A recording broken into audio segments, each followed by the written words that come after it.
All right, team. Let me hop on camera.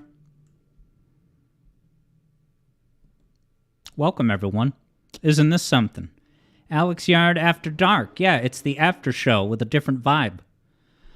Like a Shadow the Hedgehog type of thing.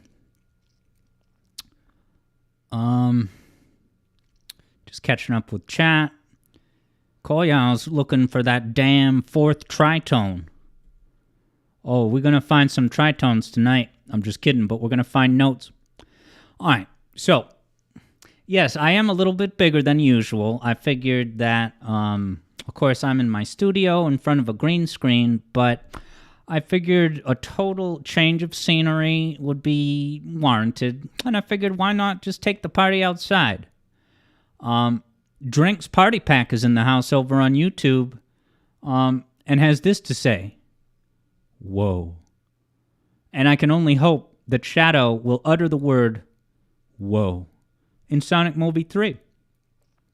Drinks Party Pack thought I was actually outside, so I accept all award nominations for excellence in special effects and live streaming. Now, Sam wonders if this is live, and no, it is not. This is stock footage that I have access to. All right, so guys, we're going to dive right in. And I do have a set number of things that I'm going to talk about. I'm starting with this slide up on the screen. This is something that I already shared on YouTube.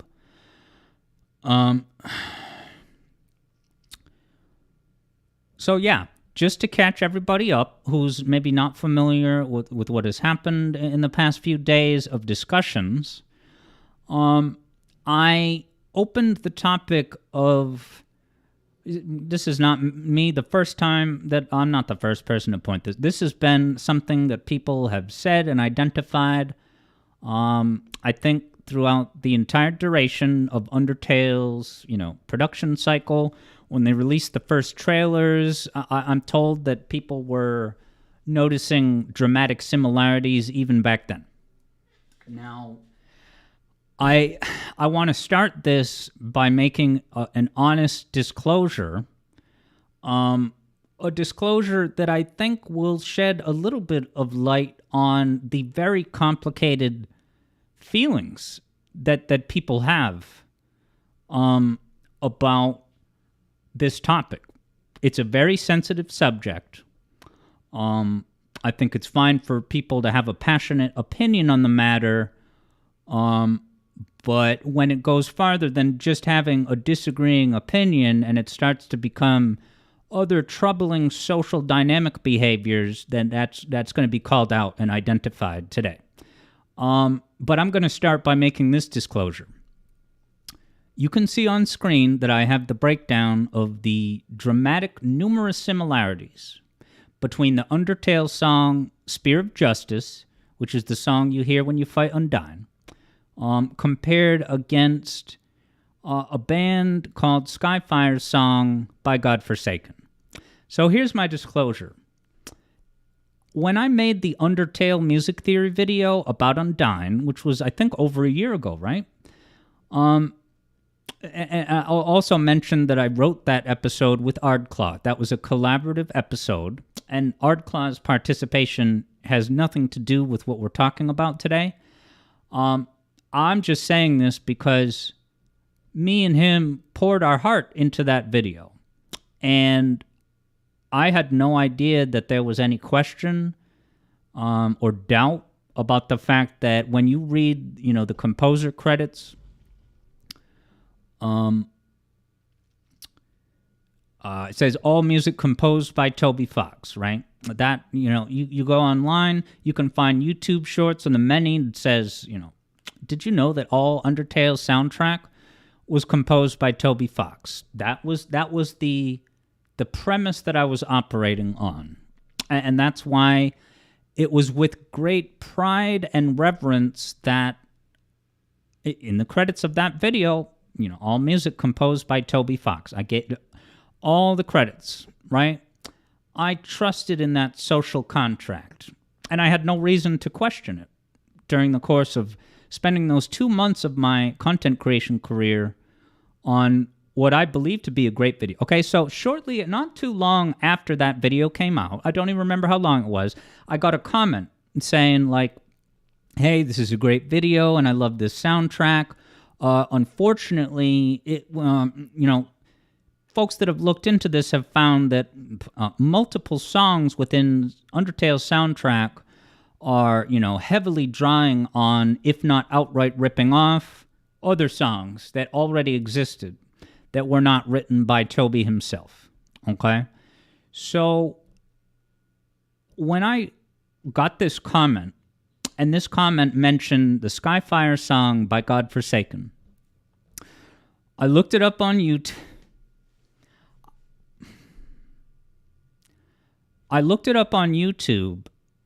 And when I played it back, 5 seconds into that, it's like, holy smokes.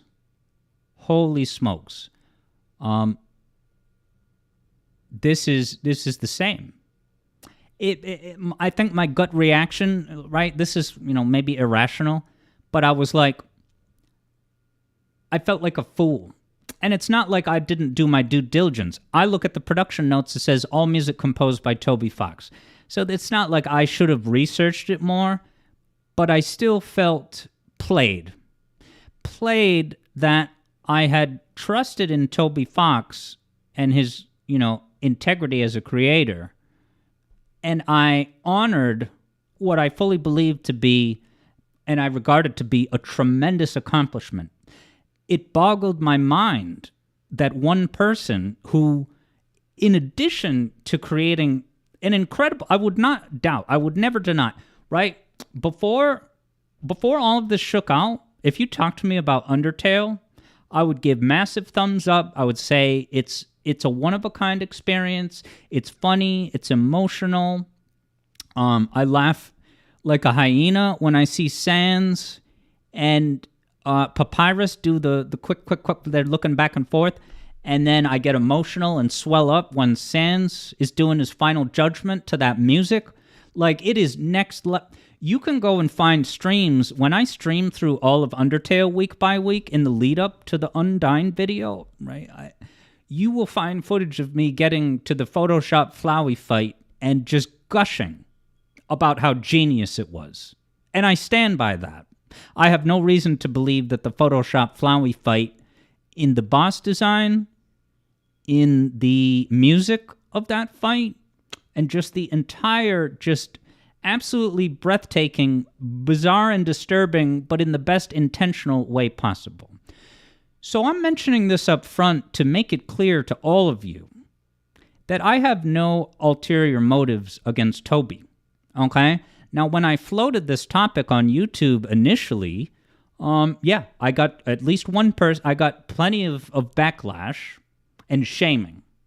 And some of this shaming was to say, hey, Alex, this is lame that you're doing this. You must only be doing this because you have something against Toby, because all artists do this. So today, in excruciating detail, I'm going to outline why the stuff that Toby Fox has done is nowhere near any other artist that I can think of. And if there are other artists in the video game community or otherwise who have done something like this, I think they should be held accountable. I'm not going to give a free pass to Koji Kondo. I have not looked at much of Koji Kondo's alleged participation in this kind of song assembling. And on one level, I think that I don't want to look into those other examples yet. I want to deal with this very concrete example head on, and then decide on what is acceptable, what is not acceptable, right? Define that criteria first, and then go start applying it to other beloved soundtracks. Because I don't want to have any kind of cop-out with David Wise or Koji Kondo. I want you to understand that I am not nitpicking certain games due to some backroom motivation. Okay, that's foolish. I resent that. But I will say that those commenters who came at me in the comments, you're proving my point. the fact that you would get so hostile and defensive and you would try to shame me and try to pressure me out of saying these things by threatening to withdraw your viewership, that's totally unacceptable. If you endorse those mob mentality tactics, then I have zero interest in your viewership. Don't watch my videos. You are my enemy, and you're part of the problem. And I really resent these attacks on my integrity that are so baseless. So we are going to look at this now to remove any doubt of what I'm talking about, okay? Because, so let me see what the second slide I have is. It might be useful to look at that first. Right here. Okay, so here's Sakurai. So we're actually going to start today, guys, by looking at an extraordinary, it's a brief, game design advice, little talk that he gave. Okay, so Sakurai. Now, keep in mind that, it's so interesting that this specifically, I won't name the person, but a patron shared this video, and it was literally like speaking to exactly what I'm talking about. So you can understand, right? You deniers in the YouTube comments can understand that I am not, you're going to hear what Sakurai has to say, and you are going to find Toby's behavior in direct violation of this. Okay? So this is a video from Sakurai. I'm going to open it now. Let's bring up the window. All right, so in this video, Sakurai is going to talk about, and I do want to credit his account because this is the footage that belongs very specifically and directly to the YouTube channel Masahiro Sakurai on creating games. So that's my first credit attribution of the day, okay? So you're going to see me put this on screen now. And it's going to say video, right? The credit goes to Masahiro Sakurai on creating games. And I just need the background opacity. Is that there? Where is it? I want the background. Oh, there we go. All right. So, yeah.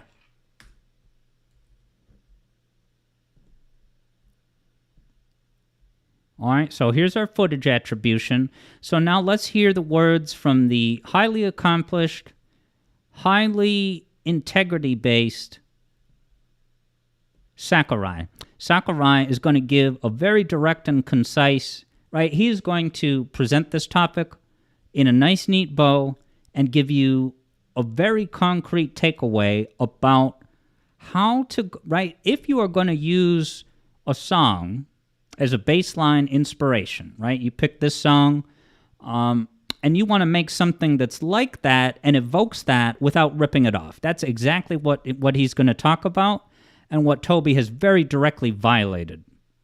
So to imagine him with Toby Fox at his house, ascending to the holy grail of cultural iconic video game status, that you get to go to Sakurai's house and play Smash with him,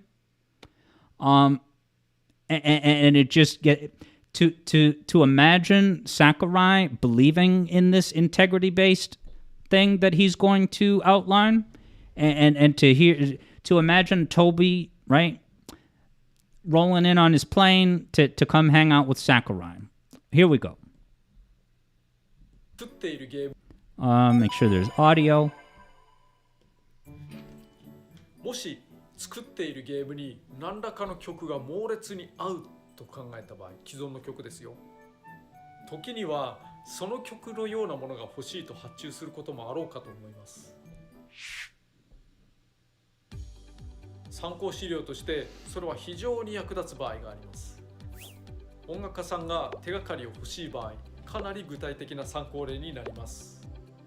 しかし、Okay? And I can say that this is exactly what I did for certain elements of the Platform Masters soundtrack. I was so honored to write and compose music for Ulalilia's video game, and in many cases, he's like, yeah, I have this level set in outer space. Here's a song that is kind of the thing I'm going for. Okay? Never, right? And I went about this in the way that exactly he's going to speak about now. なこともありますね。まずディレクター自体がその曲に頭を支配されると、それ以外のものを受け付けなくなってしまう可能性があります。何を聞いても偽物のように感じるとか固めてしまってはいけません。逆に作曲家が支配されることもあります。単純に似ているけれど違うものを作るというのは苦しいかもしれません。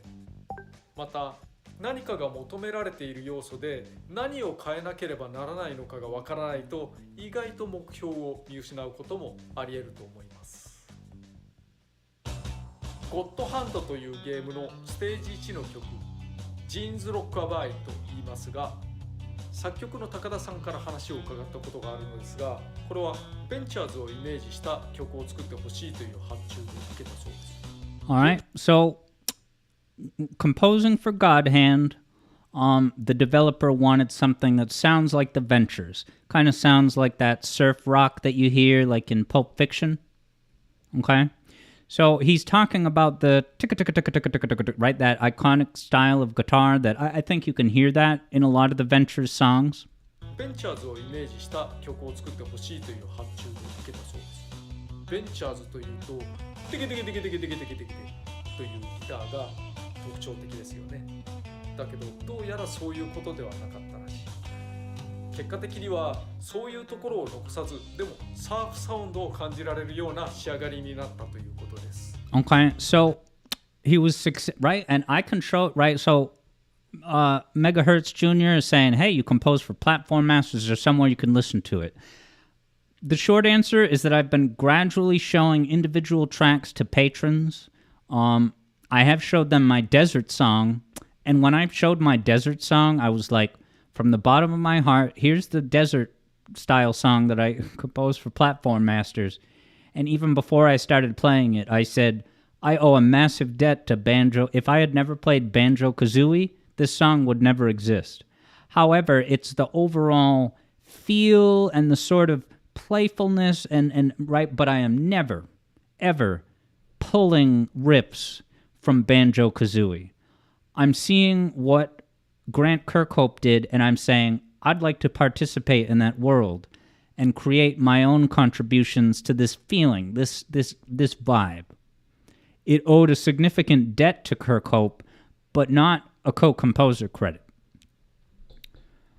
Yeah, Vector Sater says, the exact sound you think of for surfer culture, indeed.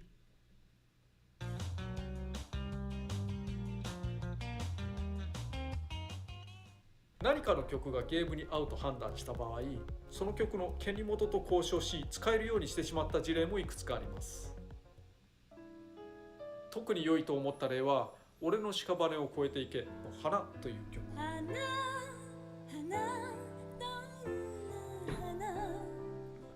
日本でしか伝わらなくて申し訳ないのですが、2年で死ぬという短命の呪いをかけられ、子に孫にと意志を伝えて生きる主人公一読と、さまざまな個性を持って咲く、そして散る花の歌が完璧に合っています。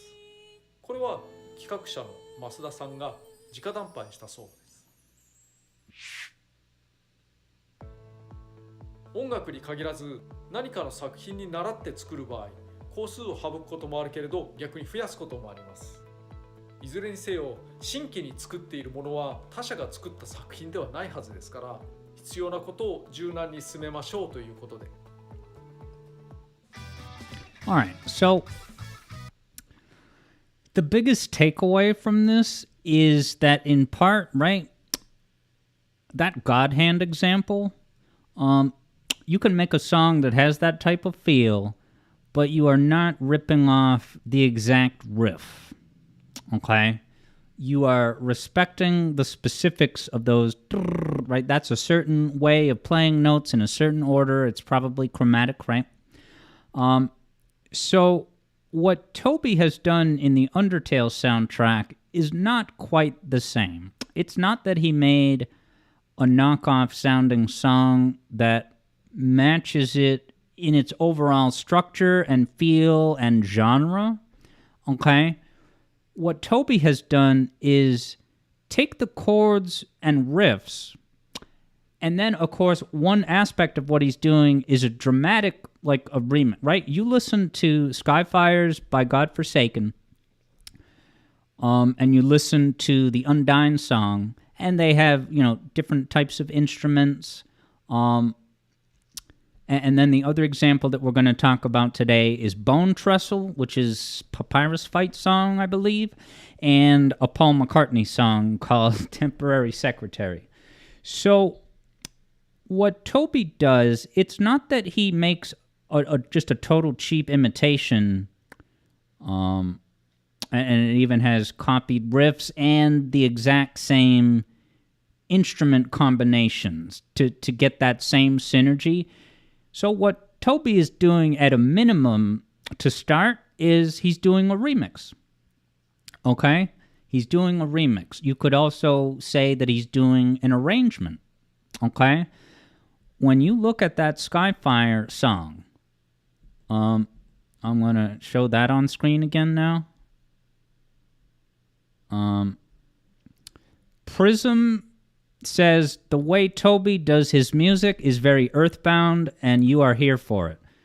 So, with all due respect, Prism, what you just said is like maybe one of the biggest reasons why I'm doing this today, and I will debunk that in full. And you might not agree with me, that's fine, but I feel very strongly against what you just said about that's how Earthbound does it, and if Toby does it, it gets your approval. I'm not signing on to that. I condemn that, and I will tell you the reason why. You're going to learn the details in excruciating detail. Because that's what this has come to. That's what the soapboxers over on YouTube, right? I sent out that first message just to get a pulse check, and with the borderline threats that I received, not actual threats, but it was like a big shame mob. Right? Okay, don't want to repeat myself, so let me come back to, I just got to get rid of the YouTube window, which is where? Right here. Okay, so let's now go back to, all right, so here's the breakdown of, I can even make this a little bigger. So you just heard Sakurai say that, if you're going to create a song in a similar style and vibe, that's fine, but you shouldn't take the exact riffs. Okay? So as a starting point, right? Forget about the lower part of the structure. We're going to, right? But if we are just looking at the riff is blatantly taken. Now, when I proposed this on YouTube, a lot of detractors said, hey, Alex, it's in a different key. Hey, Alex, it's not even the same scale degrees. Now, both of those things are true, okay? Both of those things are true. But they are superficial, right? It's like if you took a picture of the Mona Lisa and tinted it blue, and you say, that was painted by me. No, it wasn't. I could take the Star Wars theme and play it in, right? So I have my piano here, and I will be using this in a couple of, right? But if can you hear this? You can probably hear that, right? If I play I'm going to play the Star Wars theme in the key of C. You ready?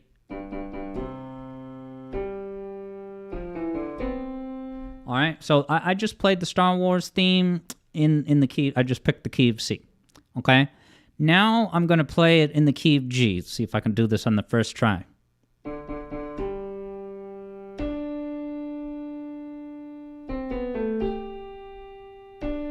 So hopefully that demonstrates to anyone who's not on board with this. If I take the Star Wars theme and I play it in a different key, I have not contributed anything in terms of composition. That is an arrangement. That is a remix at most, okay? Now, I could get credit for making an imaginative remix or arrangement, and maybe I might tweak some notes in there, but changing the key is nothing, okay? So just to start, changing the key is nothing. That's like tinting the Mona Lisa, all right?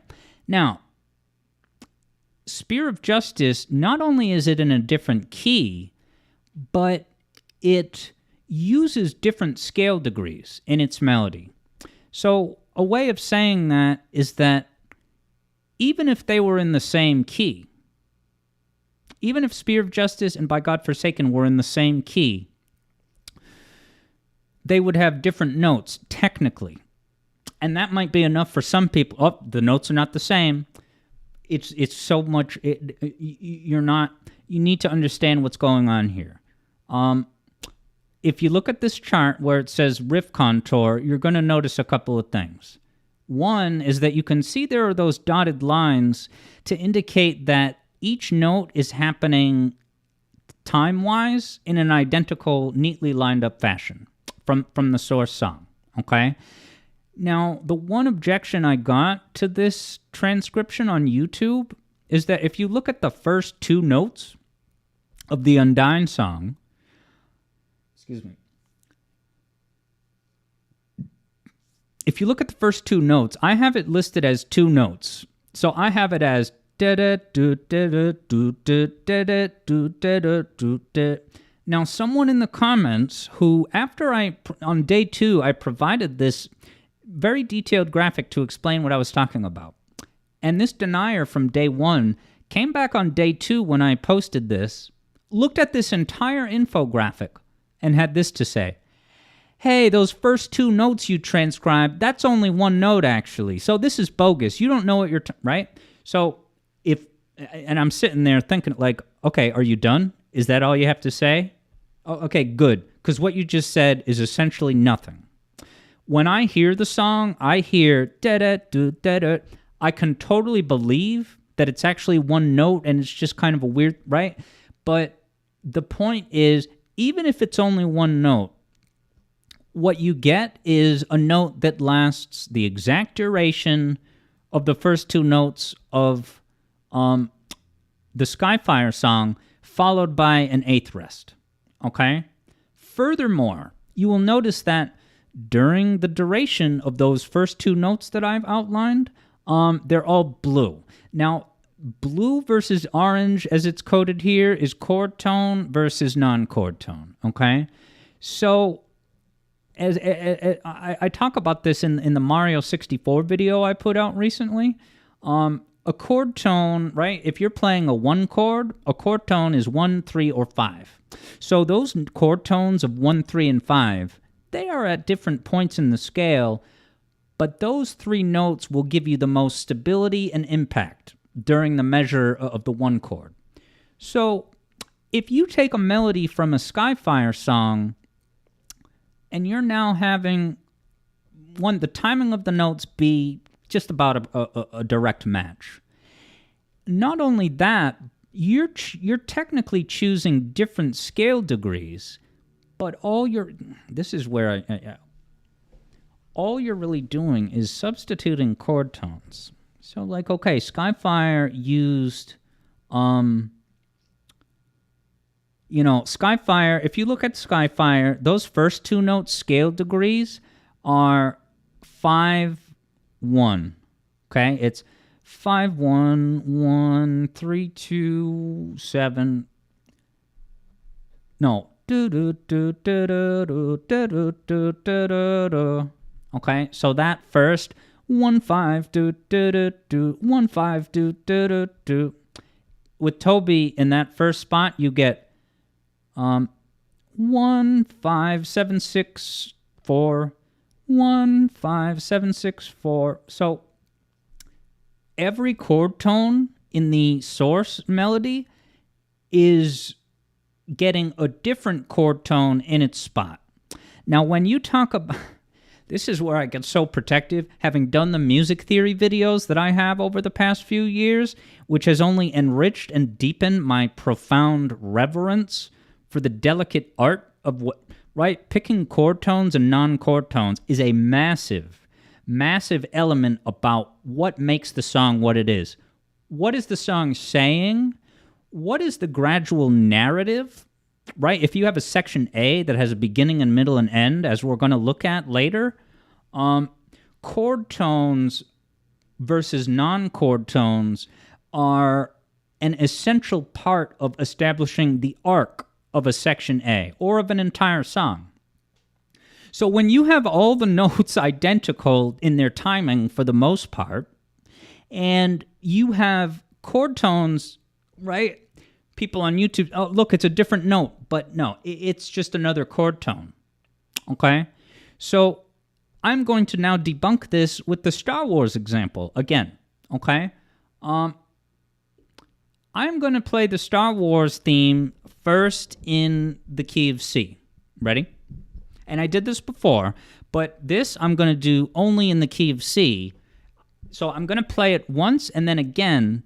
Both times are in the key of C, but the next time I'm going to substitute other chord tones. Okay? Right? So just as a baseline for anyone not sure, here is the Star Wars theme song in the key of C. Ready?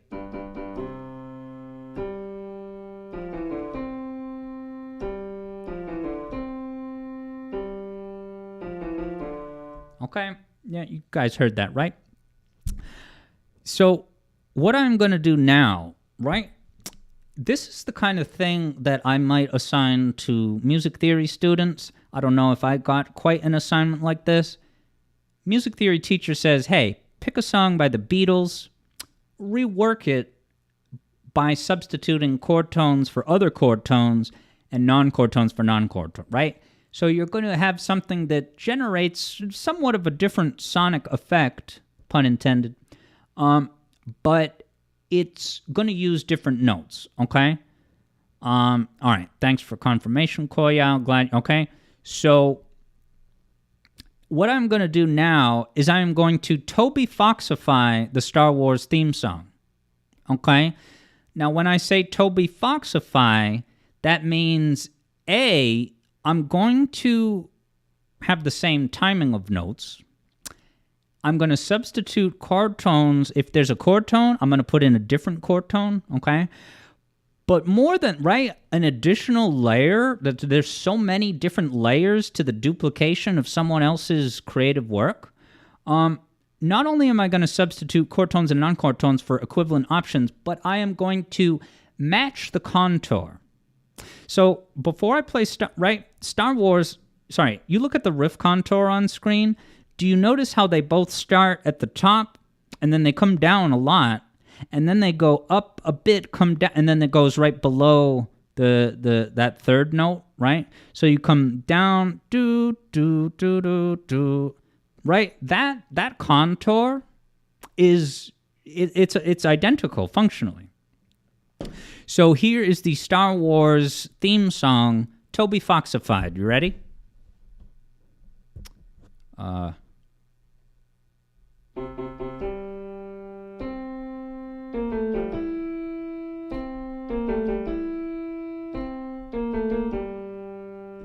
Okay. Now, if I just played that without you guys knowing, without me giving any preface or premise, I feel like on an average day, you might even think that that's just the Star Wars theme. If I hadn't explained all that and I just went,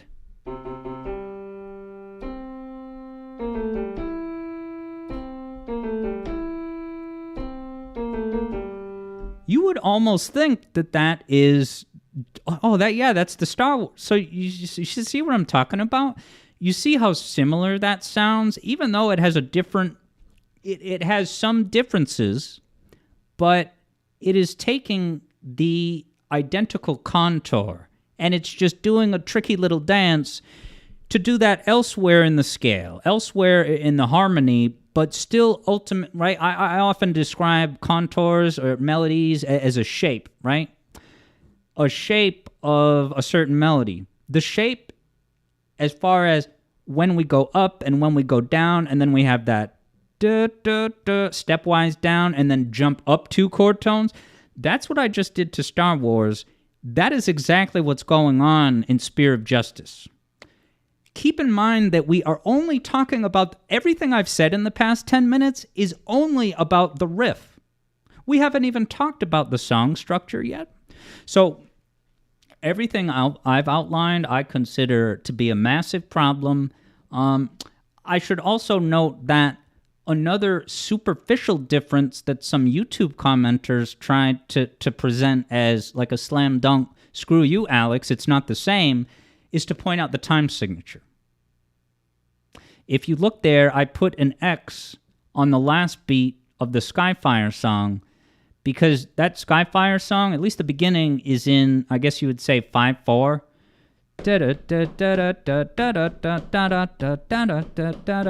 1, 2, 3, 4, 5. Okay? So if Toby was like, I have this, I really like it, it works, I got to make it my own, let me just add a beat. I'll add an extra beat to make it a more conventional 3/4 or 6/8, whatever division of 3 you're going to transcribe it as. That is nothing. And for it to be one note, that's a chord tone, you are just playing into the existing moment. You're not adding any, you're not taking it in any new directions. You're adding a beat, putting a nice, safe, stable 5, and then looping the riff. Okay? Okay, so that is the extent of the riff referencing. Now, many are quick to say that there's only 12 notes, Alex, right? I've gotten this comment on YouTube, and I've seen the comments on Relax-A-Lax's video of this nature. I will be talking about Relax-A-Lax, and not to bury the lead, but I actually agree with the conclusions that Relax-A-Lax drew for the examples that he showed. But he did not, I don't think, include the Undyne theme, and I'm not sure about Bone Trestle, but we're going to talk about Bone Trestle today. I intend to reach out to Relax-A-Lax just because I'm a big fan. I've been an admirer and a fan for a long time, and I thought that his video on the topic of Toby Fox's, did he steal music? I thought it was a very well done and fair video. But it gave me more of a motivation to speak up because I only know about this Skyfire song because of a commenter on my Undyne video, and I am shocked to see that when I Google search, Undertale, Skyfire, Spear of Justice, nothing comes up. Nothing comes up. I Can't Do is reminded of comedic parodies where they do legally distinct versions of the original IP's music. We may talk about an example of that, I Can't Do. Because, of course, LEGO Dimensions has that Sonic level pack, and I included that main theme in a music theory video, maybe Superstars? Must have been Superstars. Because actually, Lagoon City Zone is to Hydrocity in some ways. It's taking that same rhythm, chord tones, but it's going do-da-da-da-da-da-da-da. Sega is at a lot more liberty to do that because Hydrocity is, a composition that they have the rights to. But aside from the Superstars, in the Superstars video, I think I showed the LEGO Dimensions intro, and that is exactly what we're talking about. What I Can't Do just mentioned. April Samurai has a suggestion on the pronunciation. I forgot to mention Spontman's pronunciation of it, but I'm glad you joined us, April Samurai. Koyao just looked on Google, and yeah, nothing came up. So,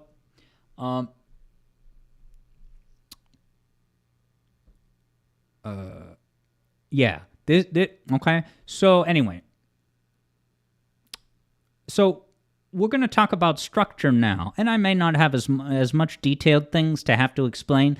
The chord tone, non-chord tone is a little bit, high concept. It takes music theory training to really grasp it. So I'm trying to walk you guys through the broad strokes, okay? But everything I've said is only the riff. Now, as a checkpoint, let's compare what Sakurai said to what we've talked about the riff contour. Now, what Sakurai said was that it's okay to feel inspired and evoke the general vibe, right? But he said, don't put the exact riffs in. It's going to sound like a cheap imitation. Now, the lifted riffs that appear in Spear of Justice are functionally extremely similar. So right off the bat, I would say, just on the basis of the riff contour, Toby has already failed that basic standard set by Sakurai. Just on the riff. Okay? However, if the riff contour and all the games that Toby played to get around it by changing the key signature, substituting chord tones, changing the key, even with all that, if that was the only thing that he kind of used as reference and took from Skyfire, I would say that's pretty lame, but it's not the end of the world. And also, this is just a 2-measure thing. So with a 2-measure riff, right, I can at least acknowledge the concept of that there's only 12 notes, all right? To an I could maybe start to think about that a little. Now, I can't write that off knowing what I know widely about Toby's, full catalog of compositions, right? But if I were to look at this in the vacuum, I could say, yeah, I think it's lame to the extent that you base this on the Skyfire riff, but it's not the end of the world, okay? But what he has done here fails Sakurai's test, and it is, right, now we're going to talk about structure, right? It's one thing to grab somebody's 1 or 2 measure riff, repackage it, present it, okay? But it's not only that, okay? What you have here is it's changing the time signature in a very superficial, non-substantive manner that's not really differing from the source composition. So you're going to play this riff 3 times, just like it's in the Skyfire song, and then on measure 4, you're going to get that 6 chord on the 4th measure, right?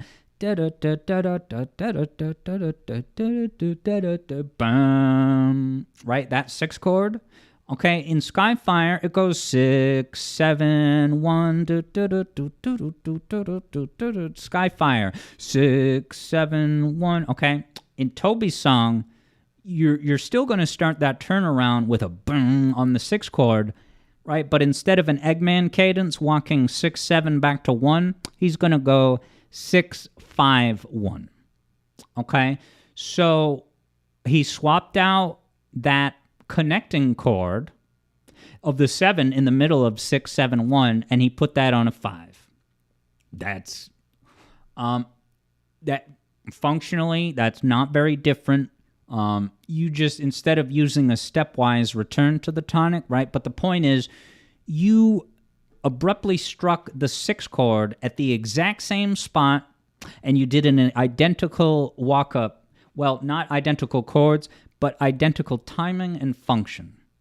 Substituting the 5 chord there is actually not terribly different from the chord tone philosophies I was just explaining. It's just that even though that 1 chord is changed, you're duplicating the journey. If I'm going to talk about a composition as taking the listener on a journey, you are not, Toby Fox, just taking a riff and using that as one element, right? You are now drawing on the entire story of the song. You are matching beat for beat in a lot, all the most important spots. Okay, we have this riff and then 6 chord, back to the 1, and we're not done. We're not done. Okay? So next is the key change, up 1 semitone. Now, I talked about this specifically in the Undyne Music Theory video, and I drew the parallel to the Michael Jackson song. I'm looking at the man in the mirror. You want to make the world a better place, just come look at yourself and make a change on... Right? I don't know if I sang it right, but that's kind of a cliche. you're 2/3 of the way through the song, you're kind of on the second to last chorus, and to give yourself kind of a new, fresh moment of like, okay, well, we don't want the song to just repeat, so here's a way that we can play the chorus again, but playing it in a different key will achieve us that, oh, now we're going something different, we're getting a feel of now we're closing into the end of the song. That trick, right, as I say in the video, it's a bit of a cheap trick, if you lean on it. It's like, wow, you're so creative. You wanted to repeat your chorus, but you spiced it up by lifting it in one semitone. It's not like a big sin or anything, but to lean on it in a lot of your compositions is not advisable, given that it's a what the hell was I saying? I forget what that sentence was, but okay. So it's one thing to spice up your final chorus with a key change that goes up one semitone.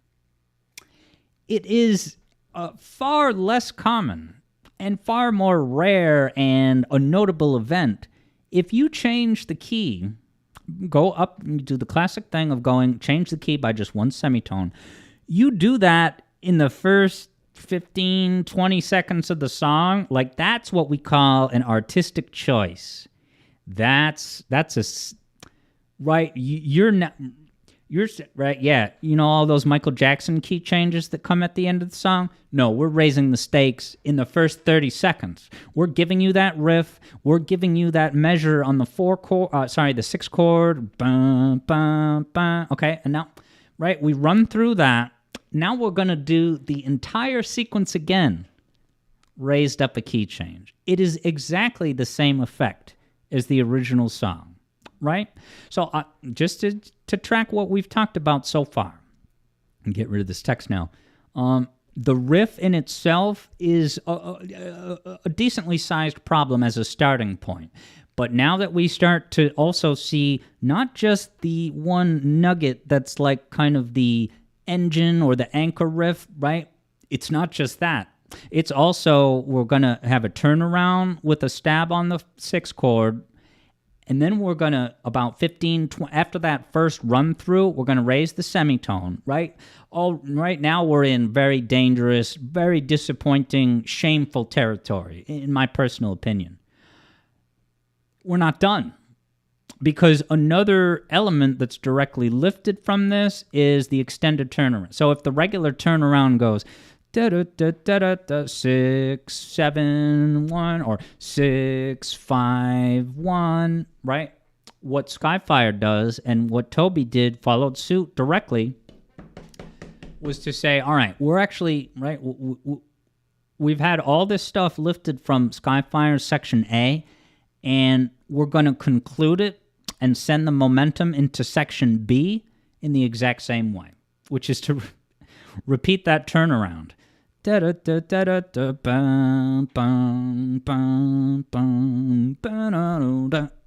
then come to a stop and then launch into Section B, right?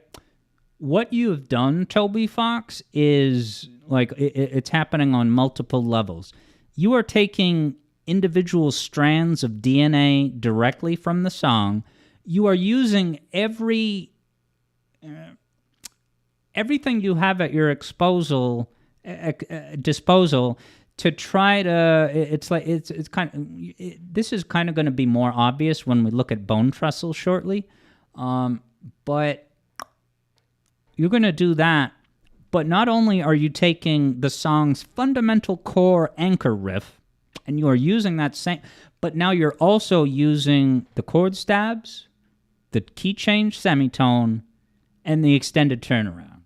This is ridiculous. Anyone on YouTube who says that all artists do this and there's only 12 notes, you have no idea what you're talking about. And that's why I'm not concerned about your foolishness. I'm here talking to the people that know what they're talking about, have enough integrity to be real about what this is and where kind of the threshold and boundary is. If you can't get on board with this, maybe I can't get you on board with the idea that morbid obesity is not a good idea. right? There are a certain amount of people on this planet who endorse morbid obesity. They say, you do you, you're great just the way you are, be whatever body type, right? If I can't change your mind on that, then I might not be able to change your mind on this. I am not here to change everyone's mind, and I'm not going to rest until I do so. I'm here debunking the nonsense that you have so righteously flooded into my comments section. Okay? So if there's a certain percentage of you that I can never really connect with on a logical level, I'm not concerned with that. Vector Sater says, this is starting to turn into a sermon. I don't know what you're trying to say, Vector Sater. You're free to leave at any time. I'm not sure if you're telling me to stop or if you're not enjoying yourself. You're free to leave at any time. If you're not enjoying this, Vector Sater, tap out. There goes my voice cracking. Tap out. I made this a separate stream, Vector, so I don't know why you're needling about me, right? Tap out. Tap out. I don't need you slapping labels on me now, right? Because I have a lot to say, and the foolishness that has been flooding my comments that's bordering on intimidation and public shaming, that needs to stop. So I'm talking to those people who, there is a certain amount of people that have been engaged in this conversation who, in all likelihood, will never see eye to eye on what's going on here, right? They love their Undertale. They hold it so deeply to their heart, and they just cannot, right? The world we live in, I should not be surprised that those people exist, but I will not be intimidated or coerced by them, just like I will never be pressured into approving Lizzo's lifestyle. So if this is your exit point from this very separate, very targeted stream, Vector Sater, right? If you have any details to add about that very vague word you use, sermon, I'm all ears. The reason why I put these community posts and why I'm having this discussion is because this is extremely nuanced. It's not straightforward. And it's very easy for those people on YouTube to jump to quick conclusions. And Alex, you're a demon. The only reason you would say this is because you have something against Toby Fox. All artists do this. For those people to say all artists do this is a grave insult to all the actual composers out there. Composers who are sitting there in the lab trying to innovate. They're not leaning on the scaffolding of other people's innovative creative work. And they are making, right, they are taking part in the nearly impossibly difficult task of telling a story with sounds, with beats, with a beginning, middle, and end. That's kind of what we're, let's see what the next slide is. So next is going to be Sakurai, and then, okay, so, all right. Spear of Justice and Skyfire is the first comparison that we're kind of listening to today. So what we're going to do now, because of copyright, I'm not going to play it on the stream. However, I'm going to have each of you look up the song on YouTube right now. The name of the song is, and I can even type it, right? So this is, I don't want to preface anything about this song. I want you to go in blind. So I won't spoil anything. But boy, am I going to have things to say on the other side of this, guys. All right. So the song is Temporary Secretary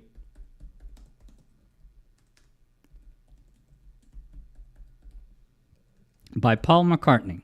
Okay? So I'm gonna listen to it myself. You know, we're not going to listen to it in sync together, but I will be on camera. I'm going to plug this into my phone. And I'm going to listen to it too. I'm going to vibe to this right now.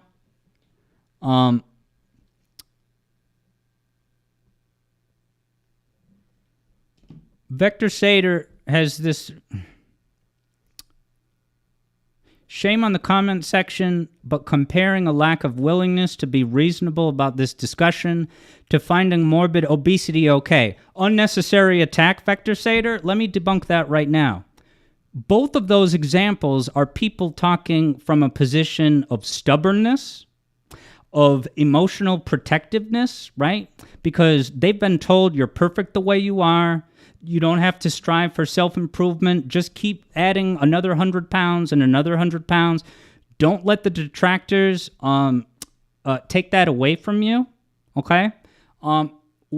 You want to know how that's directly similar to this Vector Seder? Is that I refuse to endorse enablement of obesity in the same way that I refuse to endorse this blatant lifting of other people's intellectual property. And in both of those very directly analogous examples, Vector, in both cases, the people who are backlashing in the YouTube comments or anywhere else on Reddit or Twitter, they are coming from a place of, nope, I'm right. This is my emotional truth. I love Undertale and I idolize Toby. How could you even ask the question that Toby did something like this? Okay, so I'm not going to talk for the next 2 minutes. Everyone's going to hit play. I'm going to type this into my phone. Paul McCartney, temporary secretary, YouTube. All right. So begin. Whoops. I'm going to listen to 2 minutes of this. There comes the song. I'm going to be on camera, but I won't be saying anything. So ready, play.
All right, so there's 2 minutes worth. Now,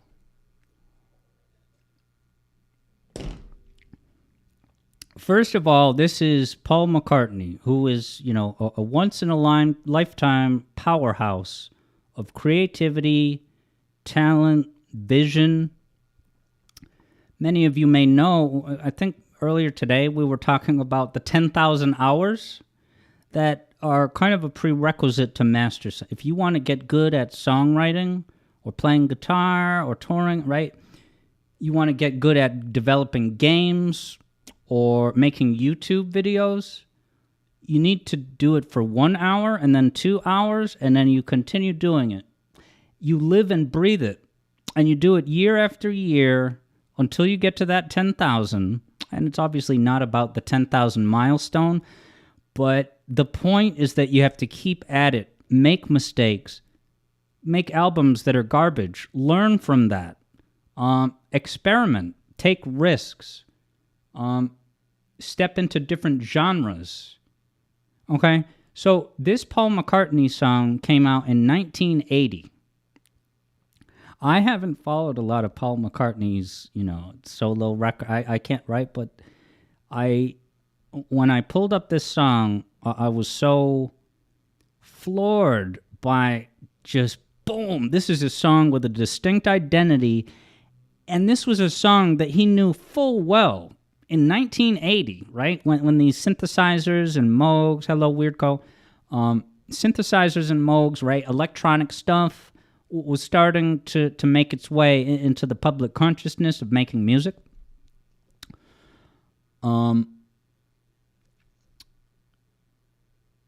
He's like, yeah, you know what? I've been in the Beatles forever. We did a lot of songs in the Beatles format, and even the Beatles didn't lean on a certain genre or songwriting, but now he's doing solo albums. Here's the album McCartney 2. I don't know if this was his second solo album, but McCartney is living this. He's actually doing it. He's taking risks. He's coming up with new things. And, that the first impression, I was like, whoa. Like it's a little bit dissonant. It sounds a little bit dated and low tech, But so what's interesting about McCartney, and you can, like I was saying, in the 10,000 Hours book by Malcolm Gladwell, I was talking about Alexa, the composer who was here earlier in chat, getting his 10,000 hours, right? How often does Alexa pop in here and say, hey, I just dropped my new album? Dude comes out with an album every couple weeks sometimes, every month, every couple weeks, right? He loves the art and craft of it, and he is... I'm so thoroughly impressed by these are original compositions that Alexa has put together, and more importantly, he's experimenting in a lot of different styles. I can't wait to show you guys some excerpts of his choir album, Oh Hee Ha Ho. For someone of his age to even have that thought occur to him, that, the type of music that I needle as like boring, miserable church music, he's like, I'm going to see what I can do within this separate playground of creativity.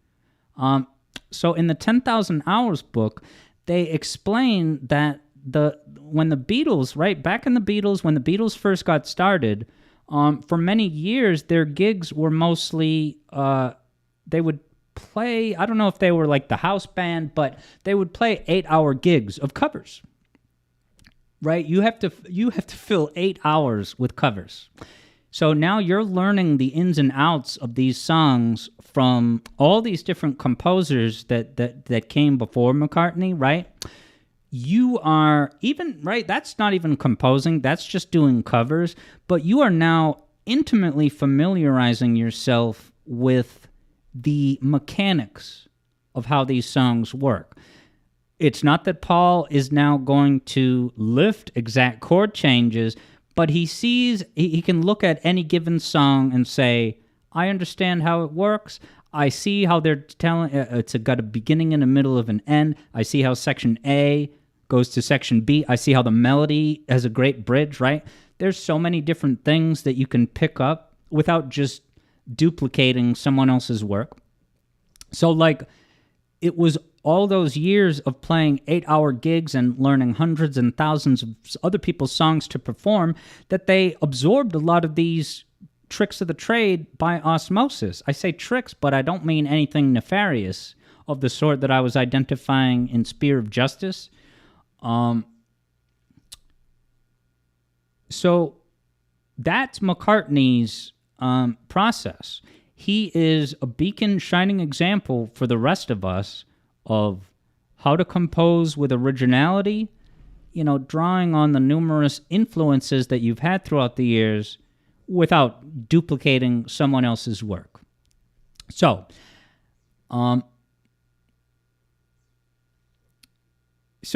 Third Bruno says, yeah, Weird Code didn't know Paul McCartney was a synthwave artist.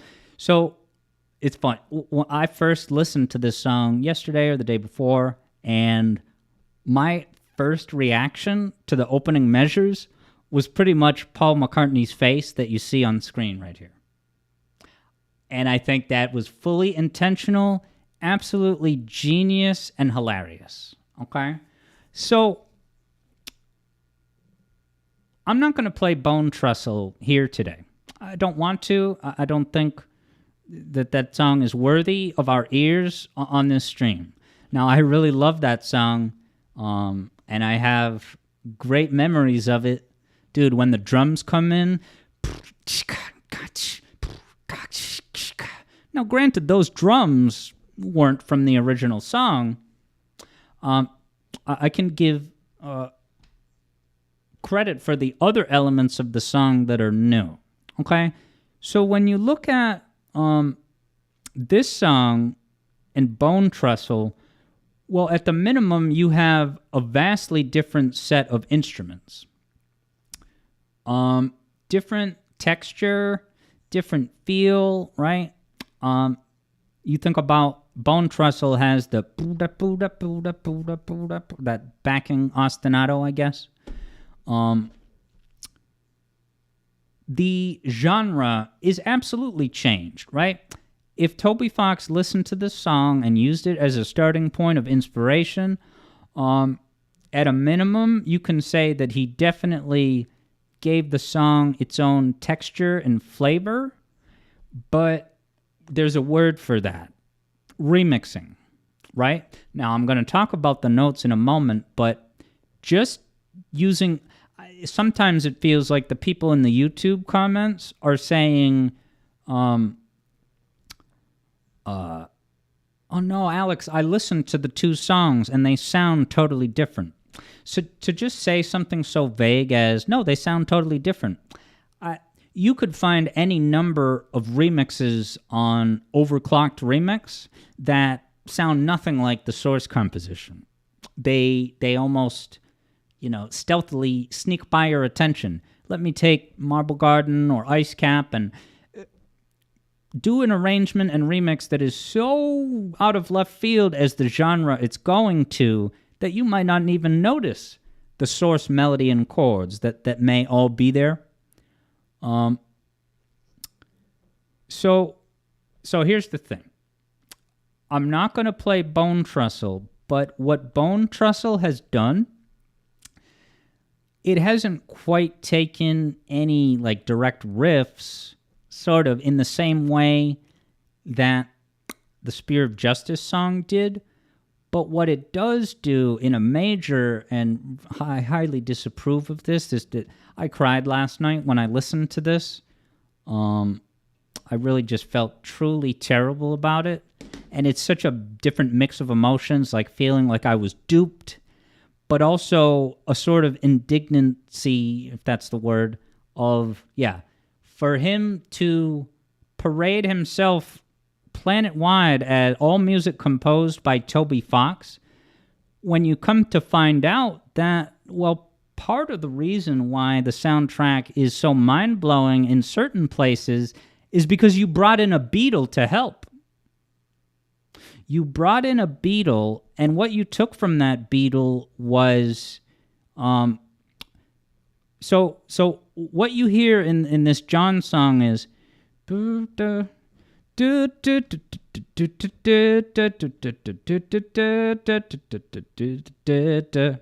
so you have... There's four kind of spots in that. There's 1, 2, 1, 5, 5, 1. Okay? So you are arriving at the identical set of bus stops at the exact same moment, in the exact same timing. I could even have the dotted line showing the alignment with that. So not only are you stopping at the same bus stops, but you are arriving and departing with exactly the same rhythm and structure. So in Bone Trestle, you're going to hear, right, the part at the 1 on the top, it starts out like 3, 1, 5, 1. And then he goes through it again, and what does he do?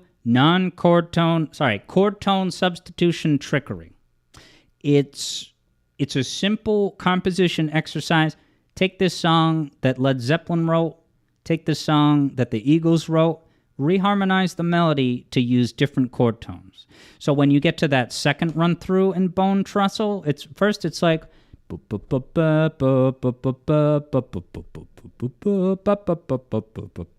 right? So let's look at that last part. The last part in McCartney is 2 2 1. So what does Toby do? Instead of 2 2 1, he goes 7 1 2 1. So the final destination and the note right before it is identical and occurs at the exact same time on all four stops. So you're looking at this as a starting point and saying, all right, instead of going 2 2 1, you're going to go 7 1 2 1. And moreover, after you hit each of those stops, you're going to go ba ba ba ba, right? Those two, I guess, eighth notes. 1 1 ba ba, right? So I've identified these crucial timed bus stops that Paul outlined very clearly. And not only are you going to take those bus stops, but you're also going to follow up each of those bus stops with a couple of, I guess, eighth notes. That's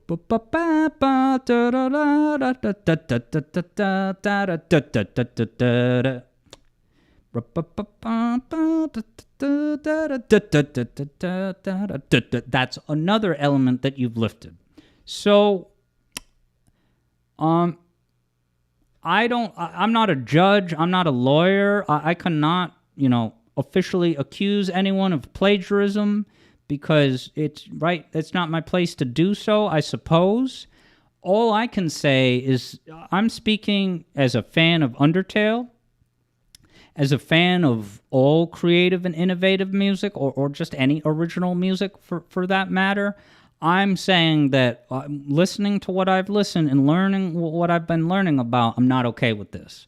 At a minimum, right, even if I can't accuse Toby Fox of plagiarism directly, I can clearly say that, between this example and Spear of Justice, right, it would be one thing if there was just one song that's an aberration and it's the exception that proves the rule.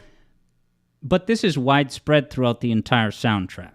Now, I've seen some comparisons that I don't necessarily agree with. There's a Shin Megami Tensei 2 boss theme that people have drawn similarities to the battle theme. As a specific targeted case study, I looked at the two, and I thought to myself, it's possible that he was familiar with the Shin Megami Tensei 2 boss theme, but personally, I didn't see enough there. So this is not me saying that every song in Undertale has this co-composition process the way that this temporary secretary does. But let me put it this way. If I was the Skyfire guy, let's imagine for a moment in a hypothetical that Toby Fox was in a band, just a rock band or whatever. And, I'm the guitarist from Skyfire, and he invites me to join his band, the Spared. Sparing is a bit in Undertale, right? So Toby runs this band called The Spared, and he invites, so now I, as the Skyfire guitarist and lead composer, whatever, now I've joined his band, and I'm actually going to write songs with Toby for the next album. Awesome. So we start to brainstorm about what songs we're going to collaborate on, and one of the things that we do in order to, have a starting point of a first brainstorm of a song is that, well, I, as the guitarist of Skyfire, I can draw upon, right, all of my previous work that I own the rights to. And I can say, all right, here's this song that I did, 5-10 years ago with this other band, or it was a solo project. But yeah, Toby, feel free to look at my whole catalog, and if there are certain things that jump out at you, that you, with your genius mind, can hear something that I did, right? I'm in the band now, so the band now has access to any number of starting points for how to put together a song. So if I was the Skyfire guy, and go back to the Skyfire image. If I was the Skyfire guy, and I heard Toby's, next to final mix of Spear of Justice, well, I would say, wow, this sounds totally awesome. I can see how you reworked it to have, the 8-bit feel, and then kind of the flamenco, almost bullfighting theme, right? But I'm flattered that you would do this because this is giving an amazing new life to this riff that I made up 10 years ago. And, you got that stab on measure 4. I see you took that. Wow, you even used the key change, a few measures into the song. You went up 1 semi, right? You didn't wait until the final chorus, just like my original, right? And then you also extended the turnaround. And then I, as a Skyfire guy, I would be proud to tell people about that as far as the backstory of how it was composed. I could say, here's my original song. Here's what Toby drew upon, and you can see that Toby made section B. I'm just assuming that. If Toby made section B, right, we were talking about a co-composed process.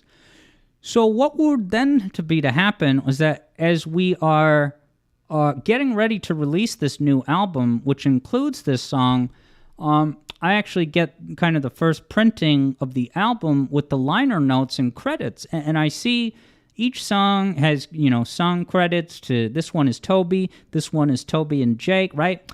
I come to Spear of Justice and I see composed by Toby Fox.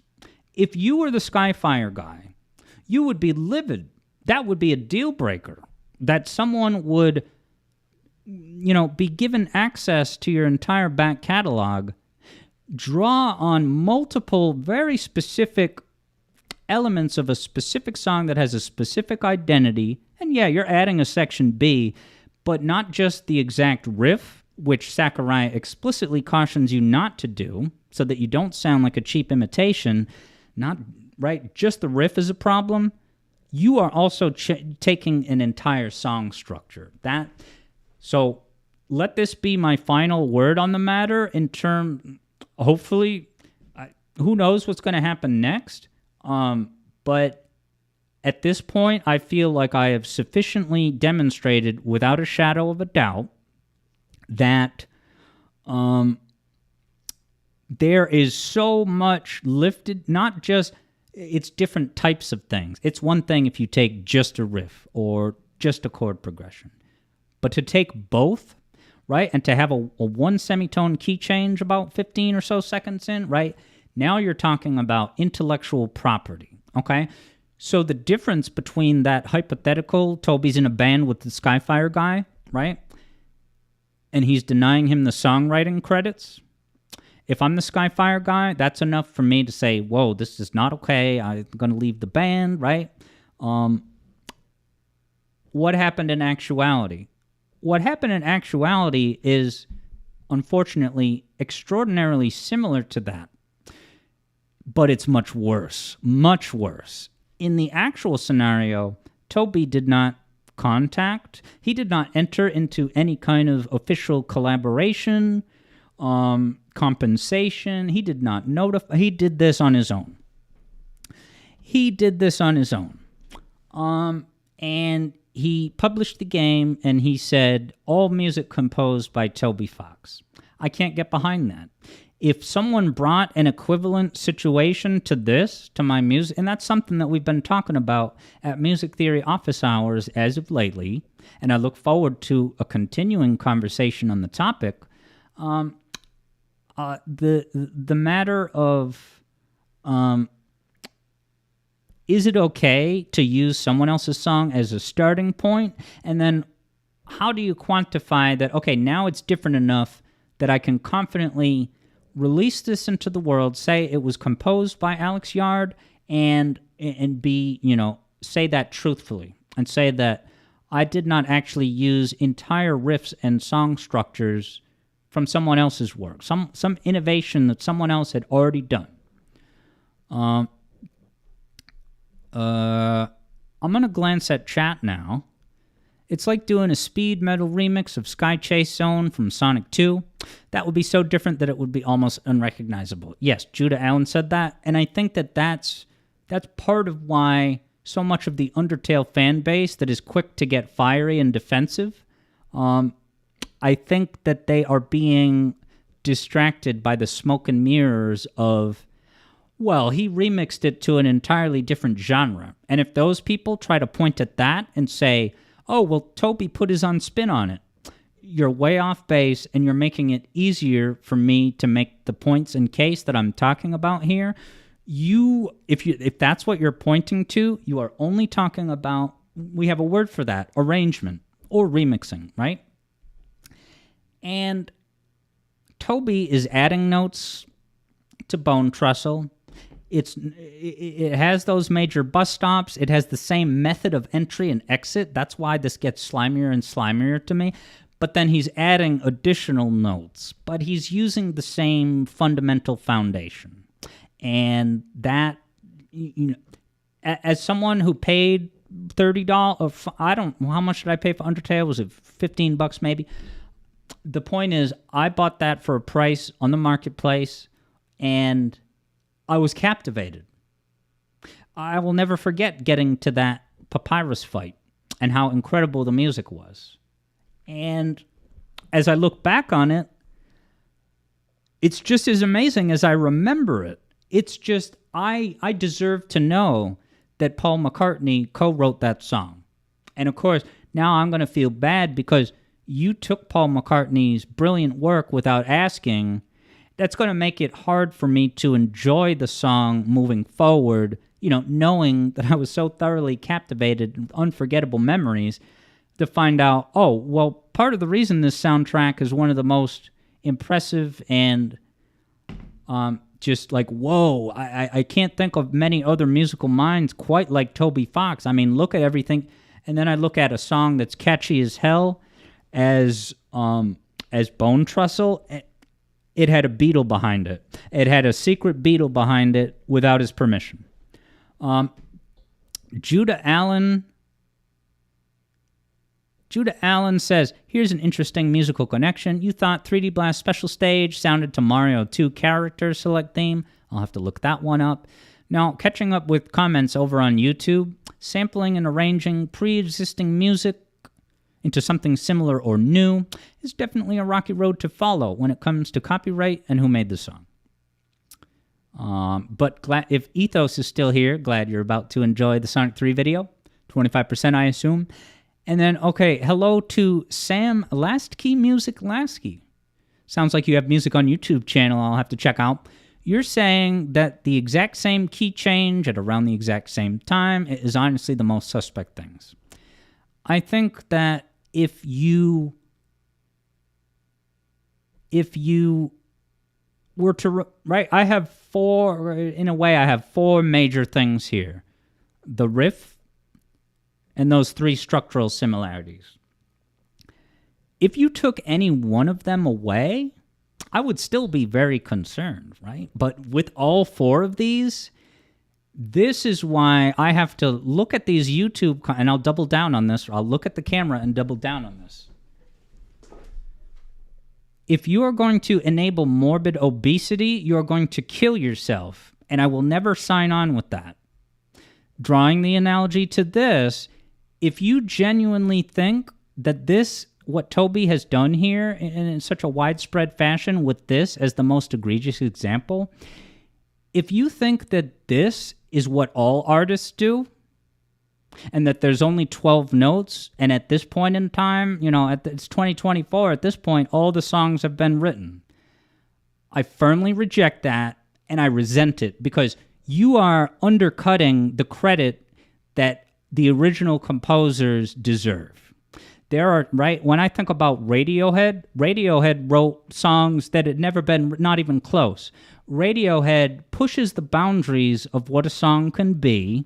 They experiment with different sounds and different chord structures, and you think of a song like We Suck Young Blood.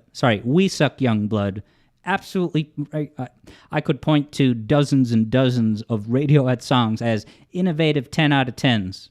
And when I think about the integrity and the innovation of them, that they almost never do covers because they're here to contribute something new to the music world, and moreover, they are going to change up their sound and approach from album to album. To anyone on YouTube who thinks all artists steal, right? What Toby Fox is doing is on par with all of music. You are cheapening what it means to be a composer, and it will be taken as a personal offense and undercut, right? Especially when I am talking about all these incredible Sonic 3 compositions, right? In no universe will I sign on with saying, yeah, what Toby is doing is fine because all artists do it, and I'm even going to advise that my music theory students do that. I'm being a bad friend, just as I would be a terrible friend if I said, keep adding 100 pounds every year because you're perfect the way you are, and don't let other people's right? I'm going to double down on that because I so strongly object, right? This is the sort of just stubborn indignance that I am exposing. If you're looking at all these similarities and you're still saying, no, Toby is a genius and he wrote it all himself, it's just inspiration, right? You're going down a bad road. You're setting a bad precedent. So now I want to connect this very directly to what Prism had said. Ready? So, and I will read what Rabbit Clone said. Hello, Rabbit Clone. All right, so tying this back, and I don't want to put you on the spot, Prism, if you are still listening, because I definitely appreciate your viewpoint, and I think for you to come to the table with that mindset, I think is fine. I'm going to respond to it, and maybe you'll change your mind, maybe not. But whether or not I change Prism's mind, what Prism had said, and I think it's plausible to believe that this is a widely held opinion throughout the Undertale apologist fan base. What Prism said was, the way Toby does his music is very Earthbound, and I'm here for it, okay? So, it's to say, like, okay, if you look at what Earthbound did, when Toby grew up, he played Earthbound, he loved it, and he took inspiration from it, he took cues from it, and he said, well, Earthbound did it, so I'm going to do it. That's his justification. If it possibly. It's certainly what Prism said, right?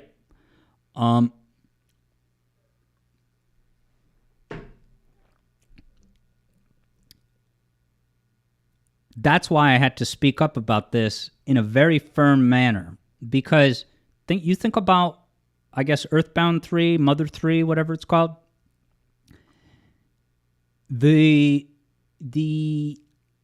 very thin ice that Mother 3 is on by its very existence with so much, directly plagiarized. I haven't looked at those Earthbound examples in as much detail. And I've seen enough in Toby's stuff to say, okay, if Mother 3 has never been re-released in, United States, I guess they can get it, whatever the musical standards and rules, I guess they've re-released it in Japan, but not America.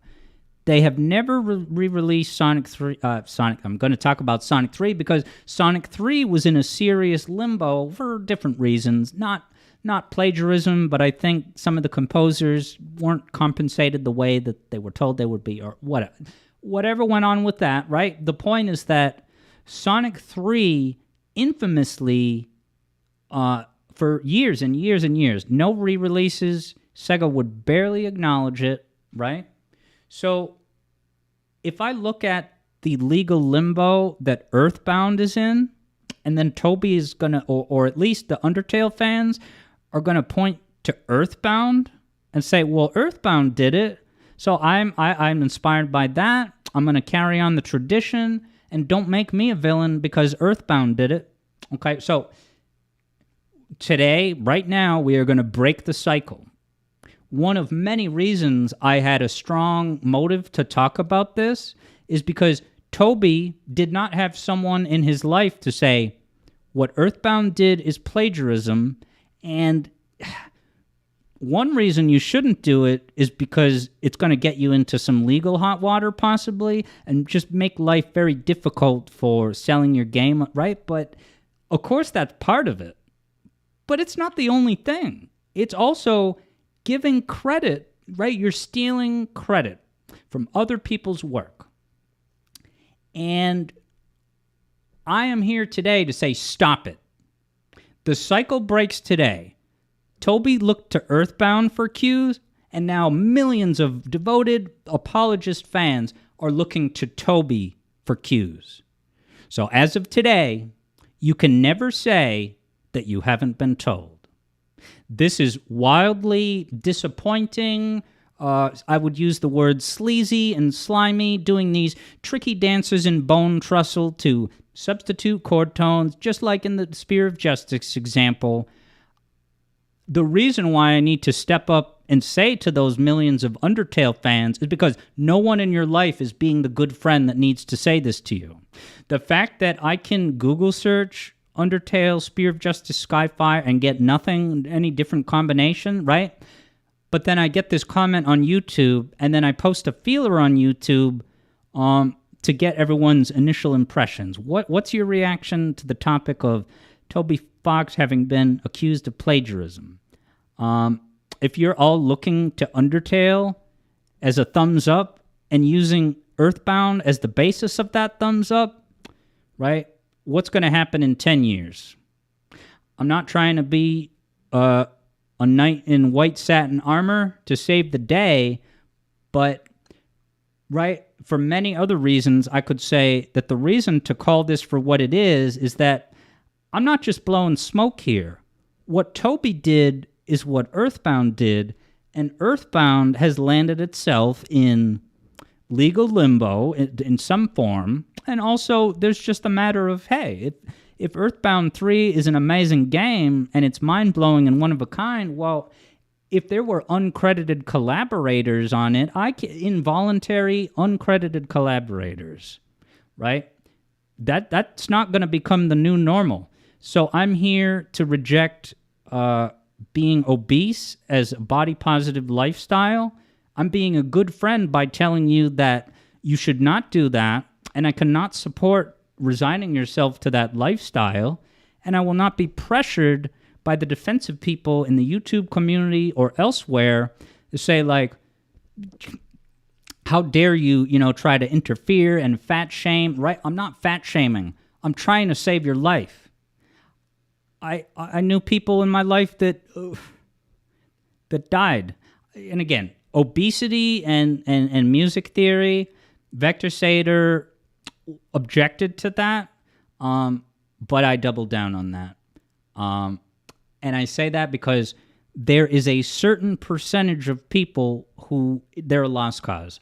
Nothing that I say will be able to persuade them.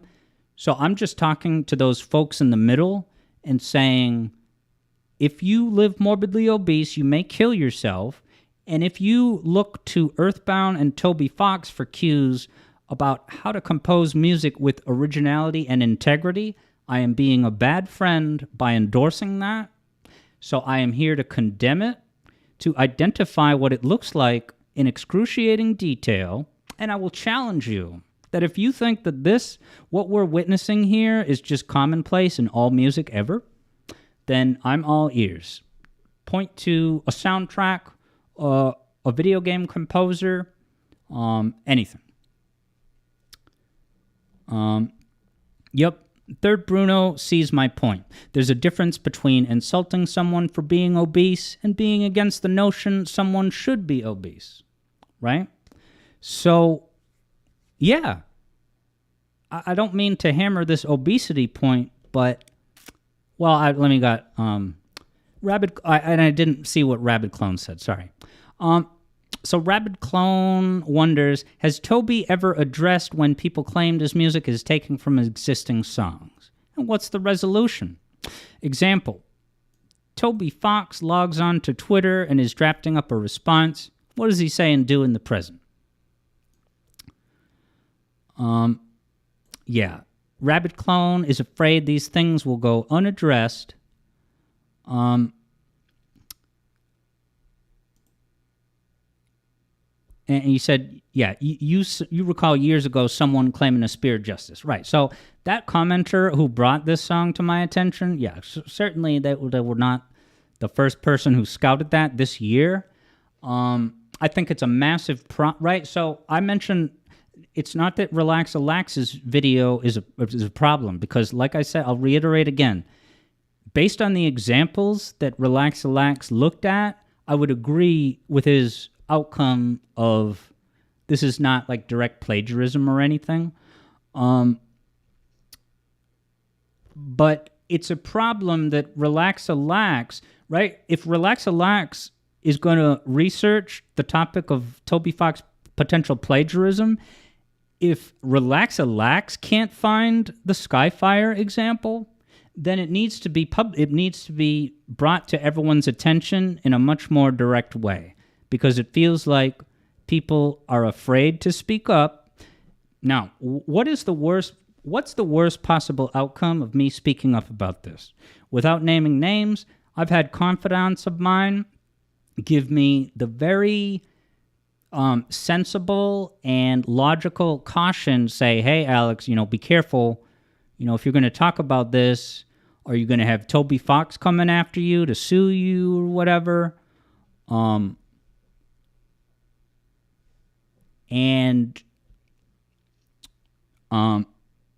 let me say this. I've not officially accused Toby Fox of plagiarism. I'm not using that word in what I'm describing because I don't know how to exactly quantify that. But what I'm talking about is co-composing. If I was the Skyfire guitarist that wrote the song and Toby wanted to use all these elements, but he was going to leave me out of the composed by credits, I would have a serious objection to that on not just financial grounds, right? Because when you look at the things that Toby has drawn from in this manner, sometimes what people start to talk about as far as working through this is they're like, well, I don't know how much Undertale as a video game in that medium, is that really competing against Skyfire's recording?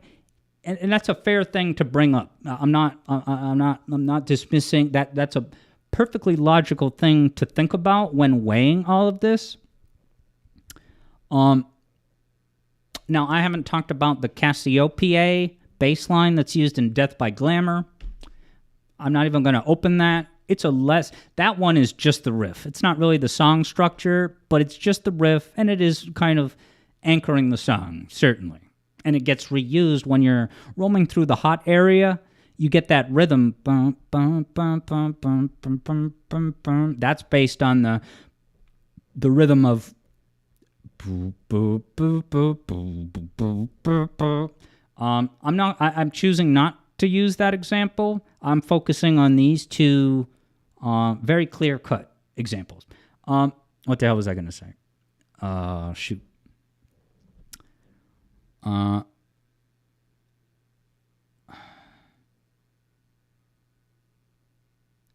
So, okay. All right. So on the topic of whether Toby has ever made any public statements about this, here was my initial reaction to that. Because, sitting here wondering if I'm going to talk about this on YouTube or do a live stream or I'm talking through my thoughts, should I reach out to Toby first? Even before that, should I look around online to see if Toby has ever addressed this? And if I can't find anything online, is it on me to do due diligence to reach out to him or his representative or whatever, to at least give him the option to speak to that? Because in a lot of cases, I think that's the way to go. But let's talk about the specific case of Toby Fox. Toby Fox, by all appearances, wants to live a reclusive life away from the spotlight. He doesn't want to do interviews, and it's not like you never hear anything from him the way you never hear anything from Thomas Pynchon. Because he does, I guess he updates, he'll write like a detailed kind of production log, like every 3 months, and he sends that to his patrons or subscribers, whatever. He's also on Twitter. I don't know what his Twitter protocol is. Like, does he never respond? Does he even read, his @TobyFox tweets that people have written?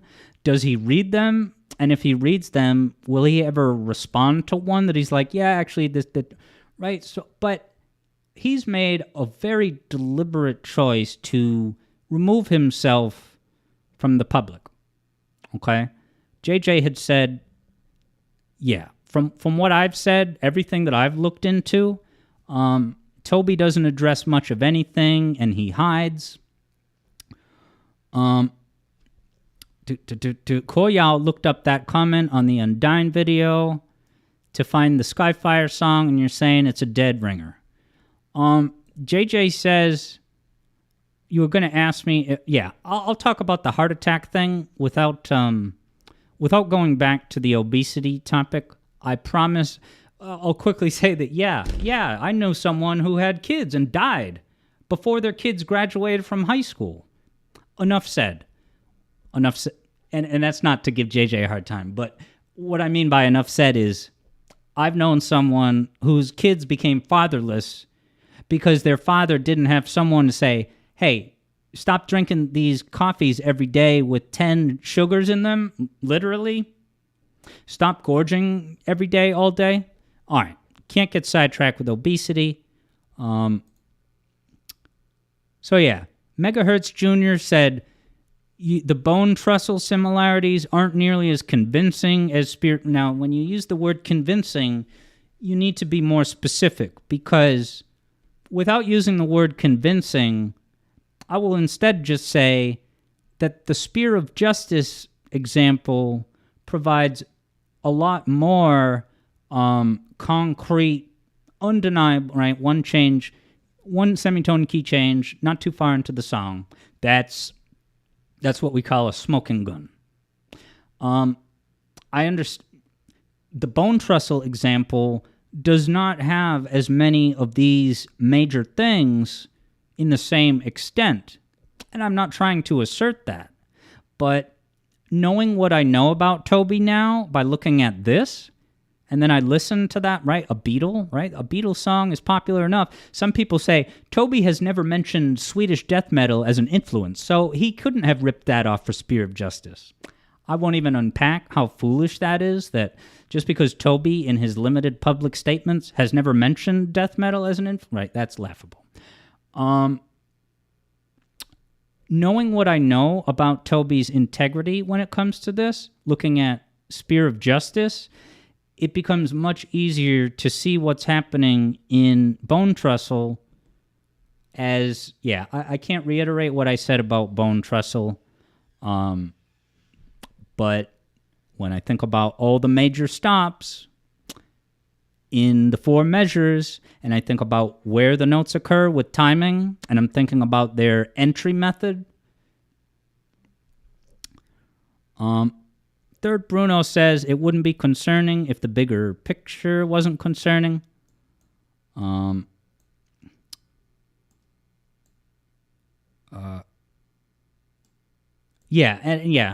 need to apologize, JJ. But 10 sugars. So we have people pounding 10 sugars in their daily coffees. Enough said. So, so JJ listened to Bone Trestle, and the similarities are lost on your untrained ears. Smoke and mirrors. So just to wrap up Bone Trestle, yes, there are not nearly as many duplicated elements lifted in the final product. But when I think about what is happening in Section A of Temporary Secretary by Paul McCartney? When I think of the identity, the fundamental attributes of what that is, I see the same thing now that I know what to look for in Bone Trestle. And I'd never heard the Paul McCartney song until this week. But, okay, I think a lot of people on YouTube think through it as simply and quickly as, well, Toby did a whole new thing in Section B, so he put his own touch on it. He added... right, no. He did. Maybe Section B is purely an original composition, but we're talking about Section A, where if you're in a band with someone, they would get co-writing credit. But all right, let me see what slides I got. So we looked at Sakurai, and I think you're going to see the Star Wars logo. Yeah, there it is. So I already did the Star Wars logo. Sorry, the Star Wars jingle. What I've done today was identify what it means to Toby foxify someone else's existing song. And I did that, right, with no composition effort. I did that with the Star Wars theme song, and you can feel the same contours, the same general effect by substituting chord tones, accomplishing a different contour. The contour is actually identical, but you are shifting where that contour is taking place in the scale, and the only thing you need... just this. If it's this chord tone, use that chord tone instead. If it's this chord tone, use that one instead.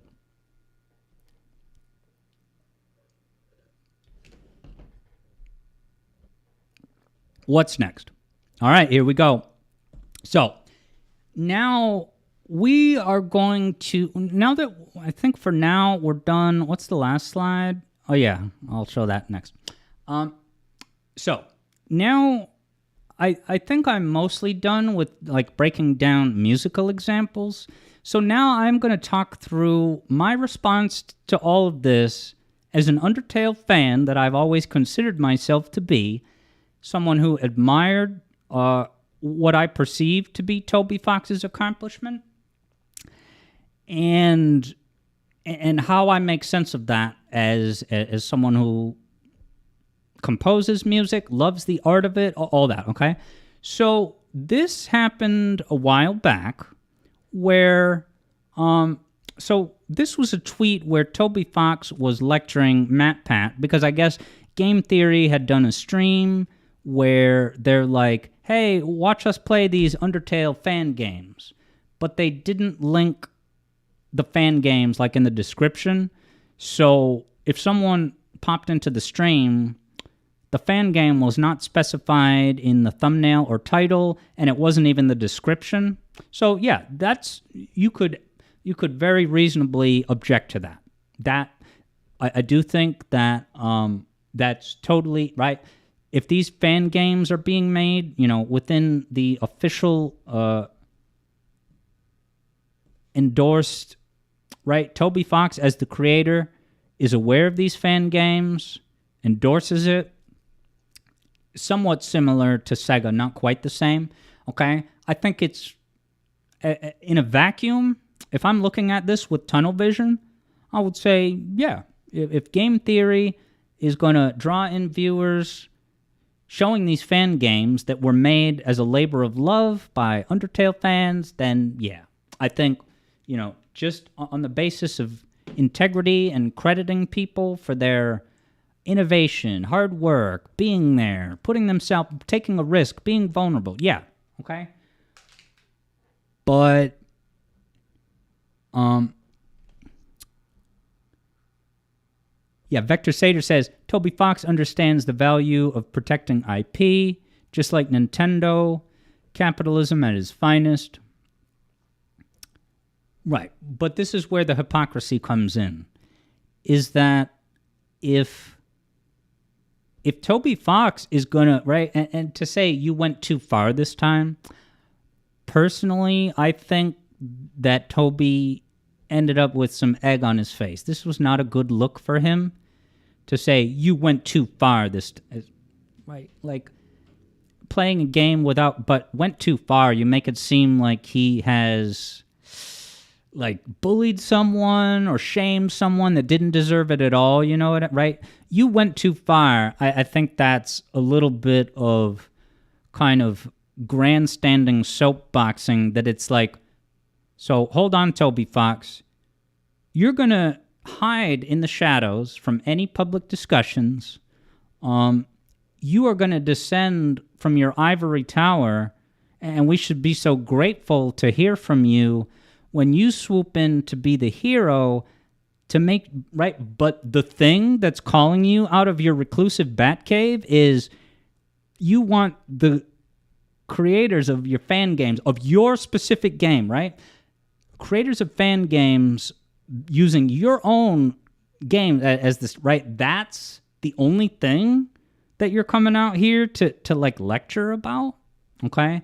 And when you couple this with the fact that, right, I think he looks like a horrendous hypocrite here, given everything that I've outlined about Paul McCartney's work and Skyfire's, for example. Yoshi the Oreo says, this is a virtue signal of a guilty man.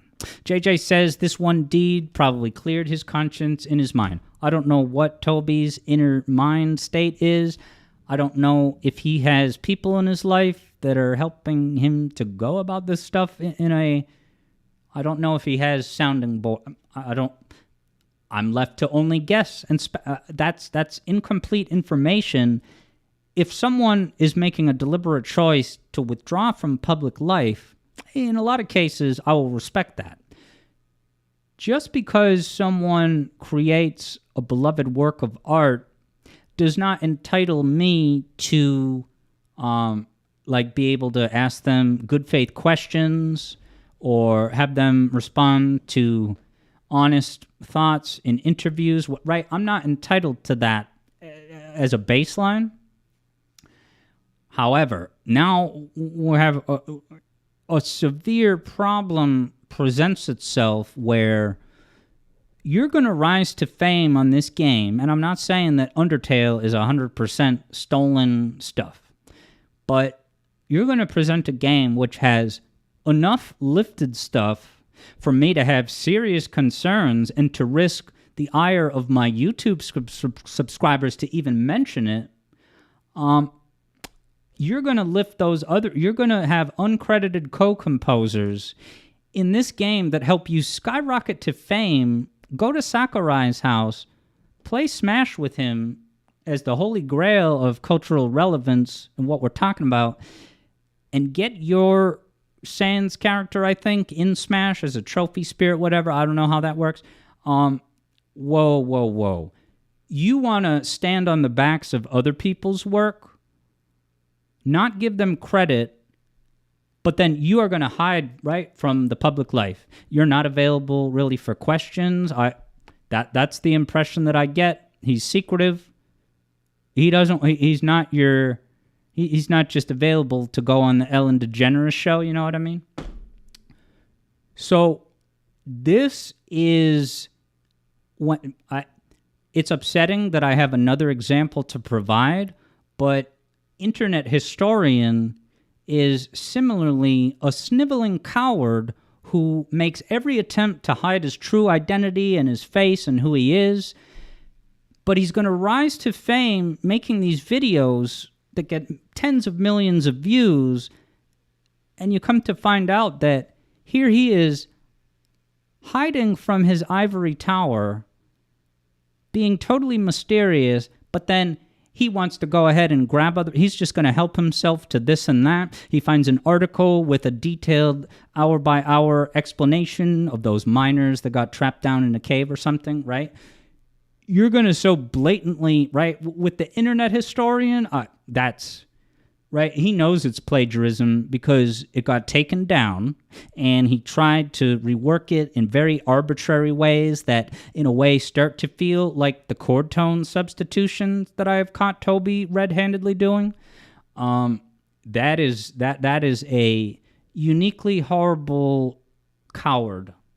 So, Toby Fox, if you are ignoring any questions about, this question of the musical influences you're drawing on that are really, right? You have utterly failed in meeting the very reasonable standard that Sakurai outlined at the beginning of this discussion.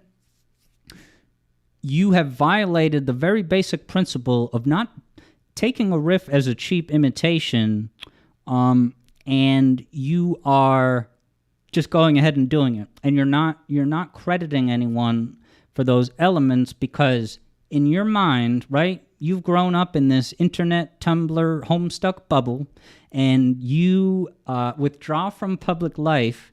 And canonically, officially, in his professional life, Toby Fox's appearance is, right, a picture of a dog. It's a cartoon of a dog. That when you look at Toby Fox's Wikipedia page, you look at any sort of official, right? It's never Toby's.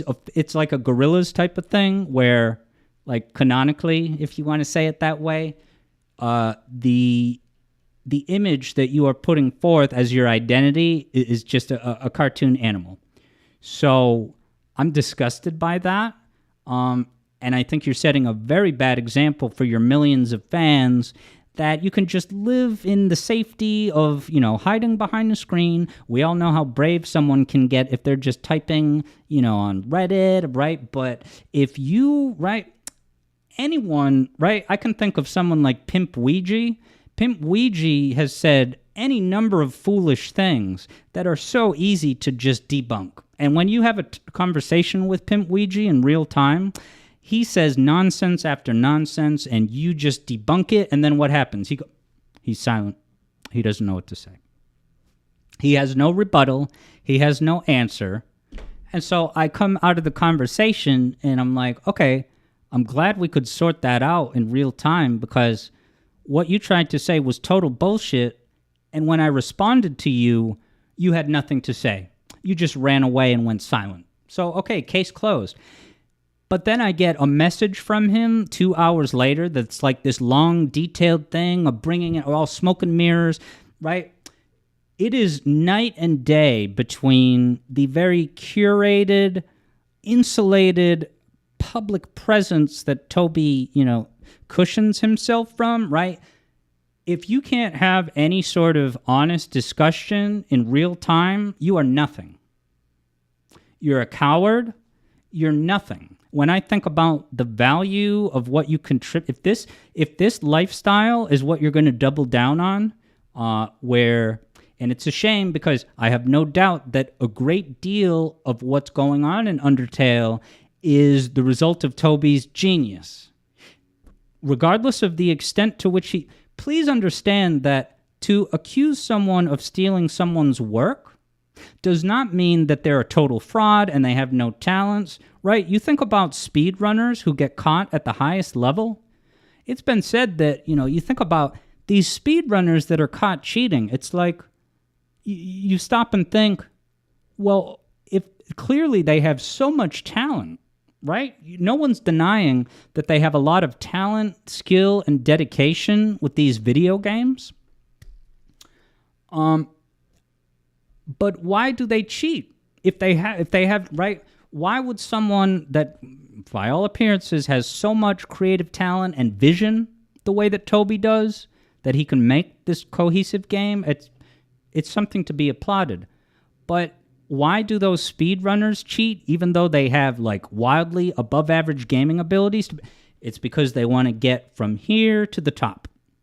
So understand that any instance of intellectual property theft that I'm observing here, claiming someone else's creative work as your own, that's not a categorical dismissal of Toby Fox's entire value as a composer. And if anything, this needs to be called out to make sure that, yeah, you can't look at someone like Toby Fox and just, oh, well, so much of what Toby did was original, so I can forgive the things that he lifted, right? But I'm not on board with that. When I think about how memorable and epic Bone Trestle is, and I realize how much of that structure, I should not be super surprised that it was actually composed by a Beatle.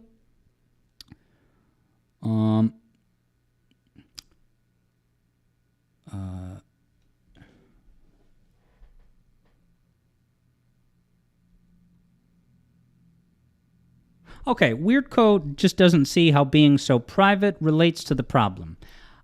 It's because Toby Fox is doing these things in plain sight, and he wants to take someone else's work, claim it as his own, rise to the holy grail of status within the video game community, make a name for himself by grabbing these things, but you're saying like, oh, well, if I ever get caught with this, it's like whatever, because I don't have to talk to anybody about it. I'm the secretive guy, right? I look at the UK, and I hope I don't butcher this description of the UK's government. JJ can let me know, but I thoroughly admire what the UK has. It might not be perfect the way they do this, but don't they have like a weekly session where the Prime Minister gets grilled by all of Parliament and he has to give honest answers? That's where you find out someone's true colors. Please understand that it is a world of difference to ask someone questions in real time, answer their points with follow-up concerns, and really put what they're saying under scrutiny.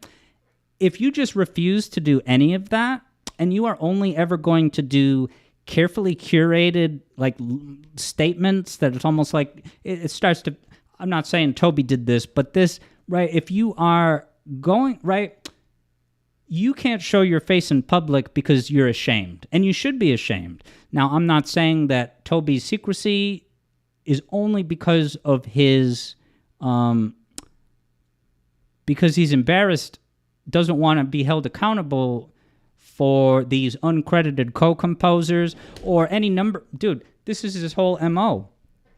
I've only really talked about the music today, but, you can look at Relax-A-Lax's video to learn about the visual look of the shop that he took. I felt like a fool when I was so captivated by when you get to Undyne's spot with the red background in the mountains and she's standing on the pillar, and I was like, this is so cool and memorable. And you come to find out that's from Rocket Knight Adventures. So not only is Toby Fox highly secretive about his life, and he's unavailable to communicate, he also has openly expressed like a sort of stress or concern about Undertale getting too popular or too much of a sensation. Now, if I am talking to my music theory students or my streaming viewers, if I'm giving you, just basic, what am I trying to say?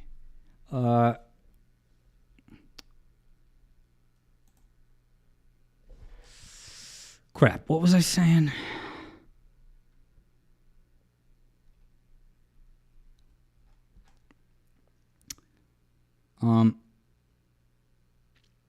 Am I crazy for objecting to, say, the internet historian, who he is running a YouTube channel that is just a schadenfreude? Did I say that right? Right?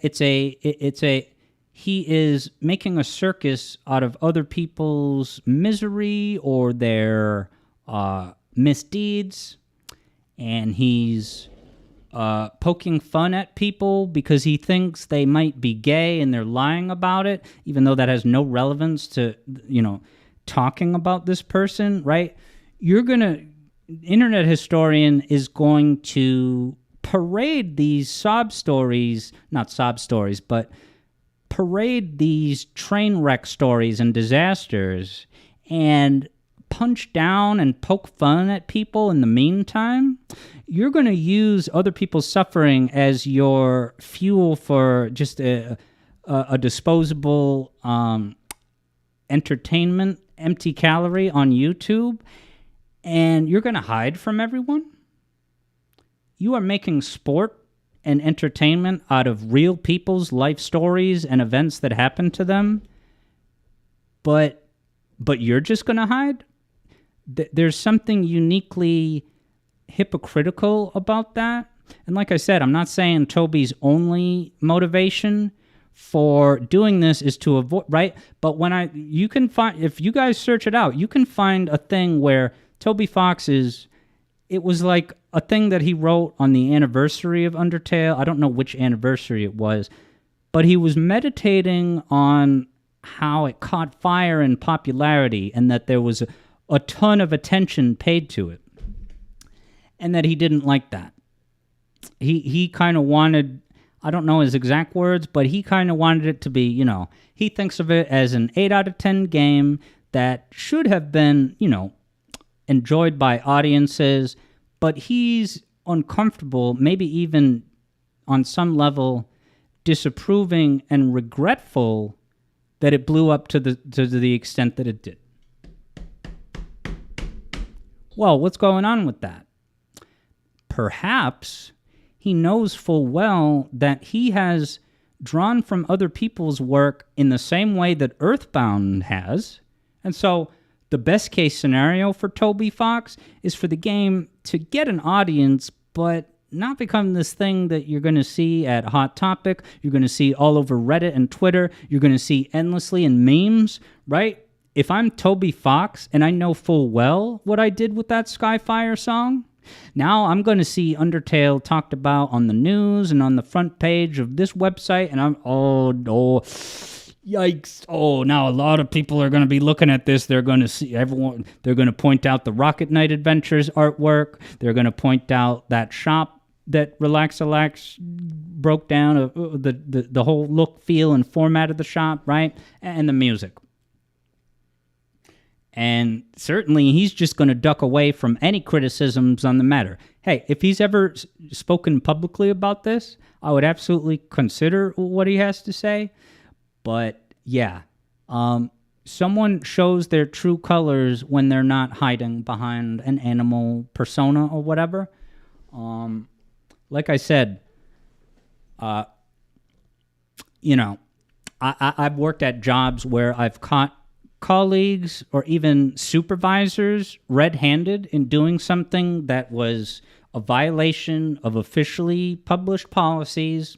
And what happens? What happens when the person starts to disappear? They're never available, right? If you're going to run and hide as soon as the conversation goes in a direction that you don't like because now you're being held accountable for what you've done, right? Toby is not even giving anyone the opportunity to ask the question. That's why I call this cowardice. That's why I call this a very contradictory hypocrisy that you're going to take other people's music, put out this game, rise to the holy grail of video game status, never crediting those co-composers, and you're going to get indignant, okay? And here's the thing I didn't mention. Not only, I think what Toby Fox did here, what I've said so far, is kind of weak sauce, but then you find out that Toby Fox perhaps has a bit of a grudge for game theory that predated this incident. Right? So now Toby Fox has had a grudge, I am told, has had a game theory grudge because I guess there was at least one specific video that it was like Frisk is Ness. If that was I don't know. But MatPat Game Theory put out a video that there was a lot of backlash to. And so I don't know if Toby Fox ever called out a specific MatPat video, but he did mention in his, anniversary recollections, whatever, you stop and commemorate. It's like a milestone checkpoint. You reflect now on the anniversary of everything retrospectively. In that address, as he was talking, oh, poor you, that the game that you made, that you poured yourself into and put so many fascinating details and funny moments and mind-blowing revelations, right? Poor you. The incredible game that you made blew up, and you don't like all the attention it's gotten. He doesn't like... At the very least, Toby Fox identified when he was listing the many regrettable things, he considers it regrettable, all the things that are happening now that Undertale has exploded to such ubiquity. He has an item in the list that says weird theory videos. Weird theory videos. So first of all, if you've seen any video footage of the way that Toby Fox conducts himself as a person, for Toby Fox to describe anything else as weird, right? That's a nebulous thing. And I when I say someone is weird, that means that's such a broad word. But when you look at the way Toby Fox has conducted himself in the limited public conversations that he's had, he's very he just seems very indulgent. He will launch into a bit and kick that dead horse brutally, and he doesn't, right? He almost takes an Andy Kaufman effect, and I can admire Andy Kaufman as the performance piece of what he did right? But anyway, I just think that Toby is the last person who can point at a theory video, right? You publish this game with so much incredible detail and depth and all these characters and the way their stories interlock depending on what path you take and the way all of this stuff connects in the music, right? What happened is a best-case scenario. It is exactly what a game like this should inspire. But Toby, for whatever reason, doesn't want that. And from my cynical spot, I can only speculate, but it's a very convenient configuration that he has. A very convenient motive that he is, right? He doesn't like the fact that so much attention is being paid to it. Is it because you're nervous about landing in Earthbound 3 type of jeopardy? I can point at Earthbound as a concrete example that everything I'm saying is not just being drawn out of thin air. There's ample precedent for this. So it's 3 times as hilarious that Toby has openly admitted to, having Earthbound and using their samples. And Prism earlier said, that the way Toby does music is very Earthbound, and that's as far as people are going to take the conversation.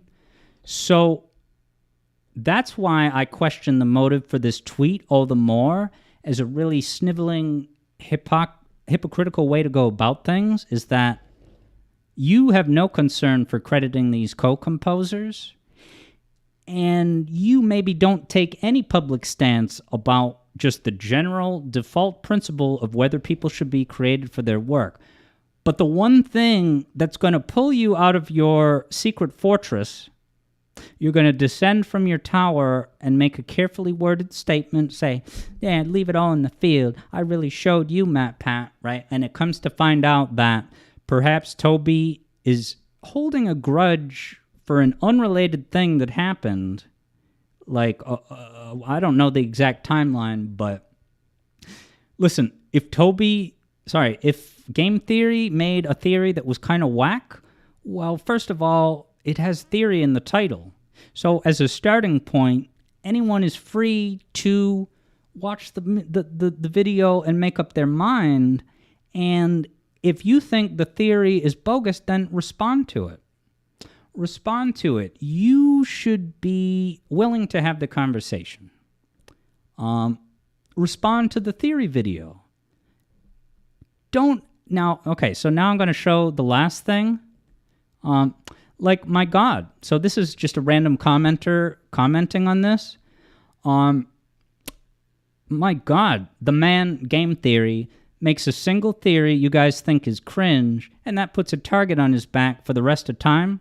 Right? So with this reading of events, Toby was upset by that theory video, and I think that's totally inappropriate for Toby to express displeasure and even kind of objection to all the attention that's been put And you come, well, part of why this game is so mind-blowing and part of why it's gotten so much attention from theorists is because it has so many different things packed into it.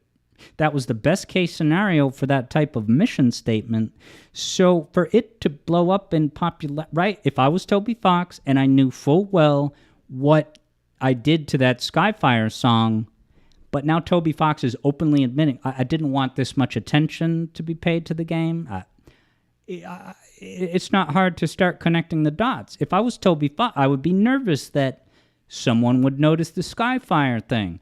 It is currently 2024, and I had never heard of that Skyfire example until the commenter told me. Relax doesn't mention it. If people are afraid to speak up about this because of the sort of shaming, and I don't know if anything is extending into threat territory, where people are, right? JJ says, now I'm on Toby's enemy list. I get what you're saying. Yeah.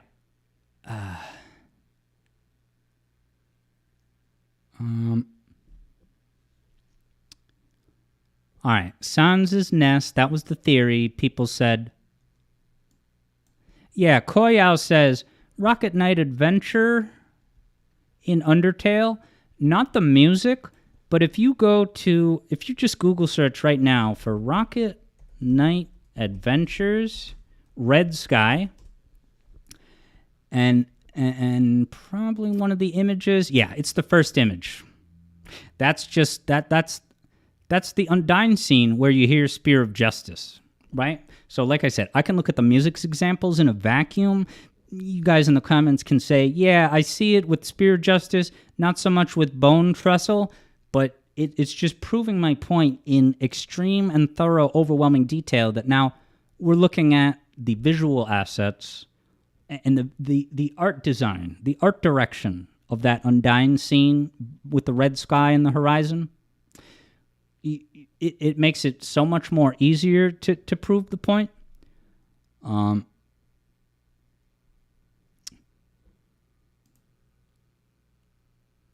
Koyao found that picture of Rocket Knight Adventures, and having done the music theory video, it was devastating enough to learn about the music and then to find out that the scene as well.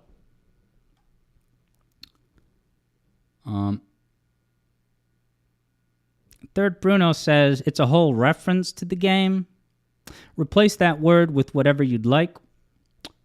And it's one thing to have deliberate homages like this. Whoops, I'm hot. I could turn the AC. We're probably going to wrap up soon anyway, but yeah, it's one thing to have an homage, but I think if you're going to have, an intentional homage, that at the very least, it should not, you should not be, if you're going to do a red sky horizon bit standing on a spire, it's one thing to do that, but it also matters, like, what importance, what in-game impact are you using this artwork for? And in the Undyne situation, that's like, you walk up to Undyne, she gives that epic speech, and you hear ba-da-da-da-da-da-da-da-da-da-da-da-da, right? You're using that Rocket Knight Adventures bit as the full core of the moment, and it's an important moment. It's a major character that you're starting the boss fight with. Like, it's one thing if you make some collectible, some random collectible in a chest, like, hey, that's the gun from Billy Hatcher and the Giant Egg, whatever, right? That's just a throwaway Easter egg. But that, when we're talking about the music and art direction in Undertale, you're talking about using and have them being the centerpiece of the moment. You are taking their anchor and you are making it your anchor. That's not the same as, putting a cameo in some random item. And yes, I am hydrated.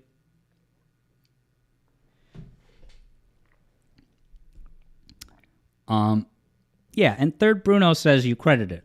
Now, we are not really going to look at other artists' examples of this today anyway, but part of the reason why I wanted to have this discussion and for today focus only on Undertale is because it is possible that other musical artists have engaged in this sort of dynamic.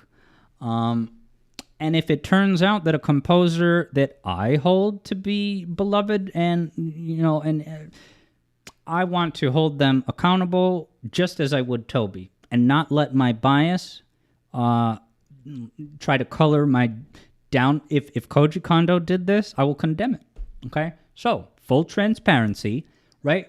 I had on YouTube, I conducted myself with full transparency and accountability by directly challenging what people are saying by saying, if you think that what Toby does is what all artists do, then name one song in the Diddy Kong Racing soundtrack composed by David Wise that does that. That was the challenge. And as I issued that challenge, I'm like, I actually don't know for a fact if there's nothing in Diddy Kong Racing that would qualify as that. And if it turns out that there is, let's talk about it. Let's see if it's as severe as this, whether it should be condemned. Okay? So, fascinatingly, someone mentioned that Diddy Kong Racing snow level starts to enter the similar territory to what Toby is talking about for the classic Christmas song, Walking in a Winter Wonderland, and do-da-da, da-da-da-da, hit a 5 chord, it's the new bird. Okay? We'll have to look at that song another time, but just by reading the comment, I thought about the song in my head, and I'm like, whoa, yup. There. In the same way that Toby used all the major bus stops of Paul McCartney's song, David Wise touches on all the major bus stops of Walking in a Winter Wonderland. And he doesn't have the exact same rhythm the way that Toby does. So he's moving around the notes so that they don't occur at the same time or even the same way. But you can see that he's touching all, not just the major stops, but even the accentuations. So I won't do an in-depth example, but you guys all know the start of Winter Wonderland, I assume. 5 for 5, 5 3 5, 5 for 5, right? The Diddy Kong one, it has the same chords, and it has and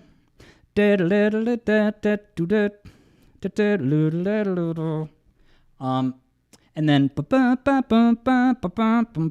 so I would say that at a minimum, something is definitely happening there.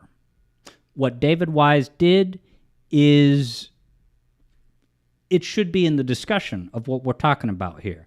Now, the significant mitigating circumstance that I will bring to your attention is that, and this is not trying to be a David Wise apologist. I'm not being stubborn and double standardish when I compare what Toby did to what David Wise did. But just talking out loud with you guys, Walking in a Winter Wonderland is a song that everyone sang growing up. Now, I looked at the...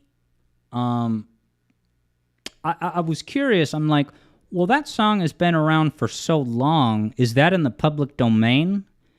And my brief research indicated that as of today it is, but I couldn't find a definitive answer about when it entered the public domain and whether that public domain was available to David Wise when he made that soundtrack in, the mid to late 1990s. So, yeah. So I'm not giving legal advice, but in my very quick Google search, I did see that Winter Wonderland was public domain. I was just not able to find what year that took effect. Now, I will also be transparent and mention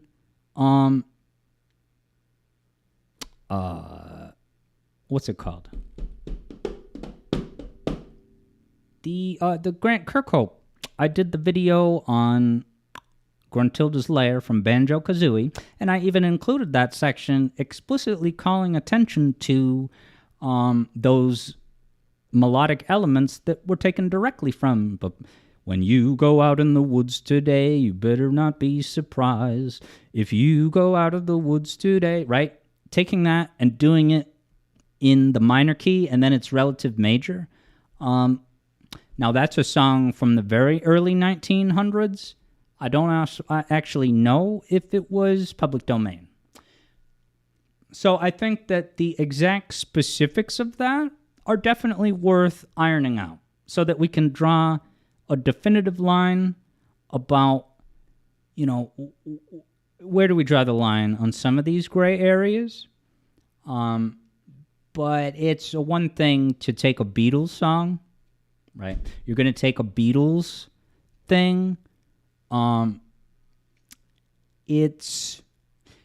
Please understand that this is not about, right? I'm not naming names and I'm not shaming anyone, but one fair thing that was brought up is, and this is perfectly fair and logical to bring up, but I do have a direct response to it, is that, well, what is Paul McCartney? Is Toby Fox's Undertale really competing with him? Is he stealing business from Skyfire by using his work? And it's like first of all, it doesn't matter if the person is a struggling singer-songwriter that's a starving artist, or if they are a Beatle with 15 Grammys, right?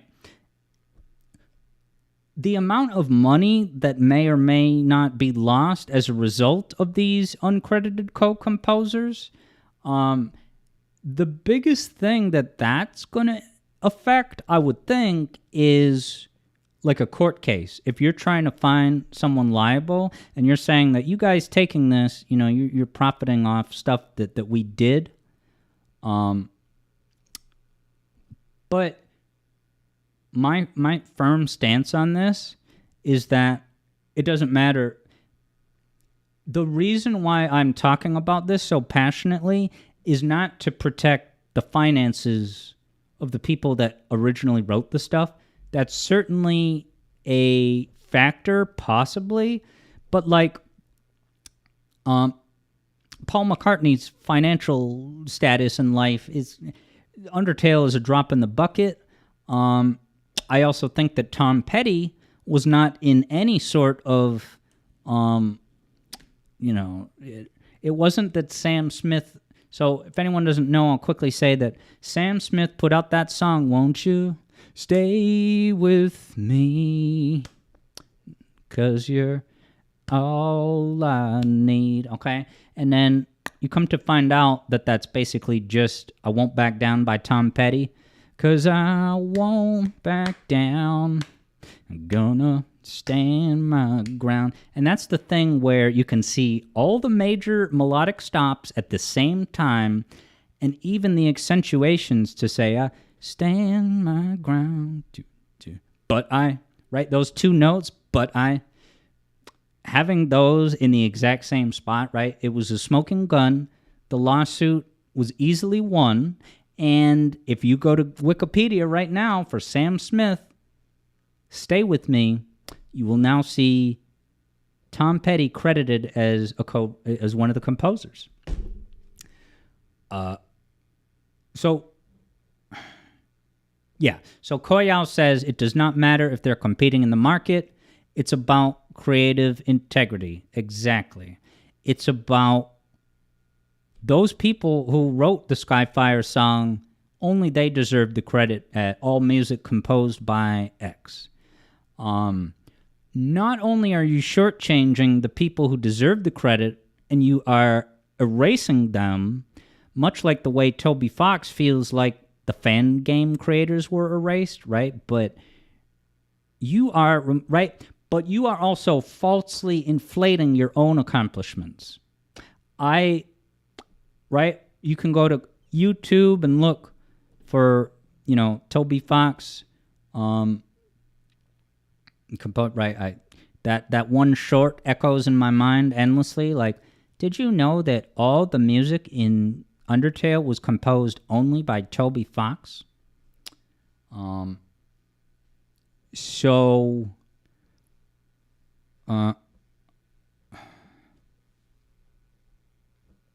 yeah, no VGM requests. JJ has gotten flack on his YouTube poop saying you're just Thrumchum. Because you do Thrumchum homages, but even Thrumchum has reached out to you when he loves my work. So why don't I just take this moment to make a very personal declaration, and I do this with great pride. I don't want to get emotional, but if I do, it's for a good reason. If I were to think about my number one biggest creative influence, if I were to point to a single person, a single creator, artist, innovator, it's very easy. I picked this, maybe some of you know who it is. The biggest, most profound influence on my entire creative life has been the works of Dark Future. I cannot say how much invaluable things I learned just by watching him and by seeing how it can be done. It's a trailblaze. It's a shining example. Many of the moments on these live streams, if I say something that's really funny or bizarre, or just, if you watch something in my streams and say, wow, I think I remember Delay saying something to the effect of like, wow, the things that you only see at an Alex Yardzone stream. Now, I'm not saying those things are derivative Dark Future bits, but it's that, without trying to quantify it too much and damage the magic and artistry of it, I'm going to say that many of what I consider to be my best moments on streams, and certainly in my content, in my music theory videos, Dark Future is without a doubt the biggest inspiration. The tone, the approach, the rules. I have a set of rules that no one is forcing me to follow these rules, but I learned these very borderline sacred rules just from watching Dark Future's work and seeing what I noticed. But I mention this all to say that I would never, in any scenario, take a Dark Future joke and say I came up with this. When I talk about Dark Future's influence on me, I'm talking about there's this equation, there's this, I don't know, I don't want to talk, because it's so very personal how Dark Future's work has informed my creative endeavors. It would be shameful for me or anyone else to take Dark Future's bits and throw them in a video and hope that no one notices. That's never going to happen. And so if Toby looked to Mother 3 as justification, and now a bunch of angry YouTube commenters are too, that's why I'm making a stand and saying exactly where I stand as a music theory content creator and someone who attributes a lot of deep reverence for the creative works of others in their composition process and beyond, right? To say that there's only 12 notes and all artists do what Toby does, you are cheapening the very, the great depth and the impossible task of innovating, doing something that hasn't been done. Yoshi likes these streams. All right, what time is it? It's almost 10. So, I actually intended to look at comments. Now, many of you may be sitting here. You're like, this is going to end soon, right? Because this is going on for. So I would say I am going to glance at comments. Feel free to take off. I know I've been streaming for like 6 hours today. I did want to glance at comments. All right, JJ says make it never end. So yeah, listen, if you've had enough, you can tap out. You can watch the rest of the VOD. I did want to look at comments because, as patrons know, I got a lot of time yesterday sucked away by this going on, and I don't want that to... Now that I've done this stream, and I have no immediate plans to do anything else at this time related to this topic, I would like to think that I can take a look at some comments and maybe respond to some of them tomorrow. And if everyone says what they need to say, we can leave. Now, it is possible that I may make a future video on this topic. It could be on my Alex Yard Adventure channel. There could be a version of something that I do on the main theory channel that fits within the format of music theory videos, but also includes a segment addressing this. Now, I'm just thinking out loud. The better part of my judgment thinks that I probably shouldn't put that on the main channel, just to give you a sense of my headspace. I'm trying to juggle, like, do I really want to bring in, it's kind of a more serious, topic of integrity to the main channel? Is that going to be a buzzkill? But I'm weighing against not being a doormat, not being a coward who is going to look at these YouTube comments trying to tell me I'm a bad person who has ulterior motives to write, but that's just, you're afraid to have this conversation. If what you were saying was true, you would just respond to it and everyone can see that you made the better point. But, okay. JJ's got time until his date in Amara. Third Bruno explains that Pac-Man World 2 and 3 and Kingdom Hearts have inspired you a lot. You know that you end up creating songs rather different from all of them. You draw out the melody, making my songs longer overall, and often make things more complicated with how you combine instruments. And you can say you've got more original idea. I think what the third Bruno described is probably very common and perfectly fine as a starting point. People that want to become cartoonists, how do they start? They draw other people's characters as a reference. All right, so I'm going to glimpse at some comments, and that'll probably be the last thing that we do. As I was saying,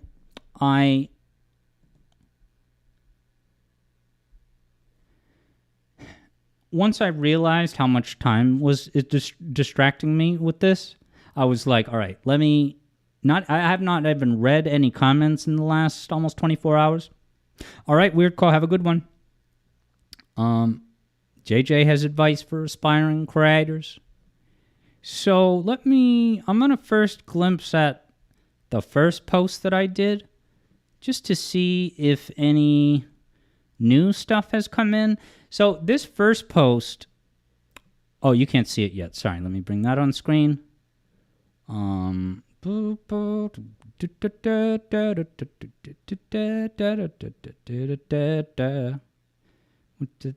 These microwave ovens. It's funny. I used to always sing that. Whoops, didn't mean to click that. I wanted to get rid of this. There we go. And where's my window?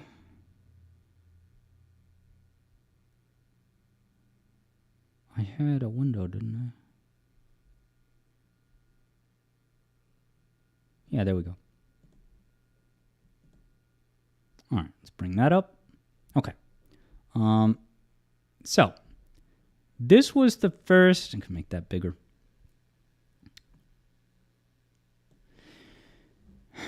This was the first post that I did. And I said, basically my approach here was like, listen, I've heard plenty of people throwing these accusation around. I'm looking into it. I want to get your thoughts, right? I'm taking a pulse check of my audience to see, as a starting point, where people are at. So let's see. All right. So this person is just not sold. You were expecting more? Oh, so this was before the infographic. I shouldn't assume that this person's mind was changed. Because on this first day, I did provide a clip of the audio, but I had not yet made the infographic. Yeah. So this was, a valuable pulse check to say like, oh, Godforsaken is on the tonic, while Spear of Justice goes from C to G.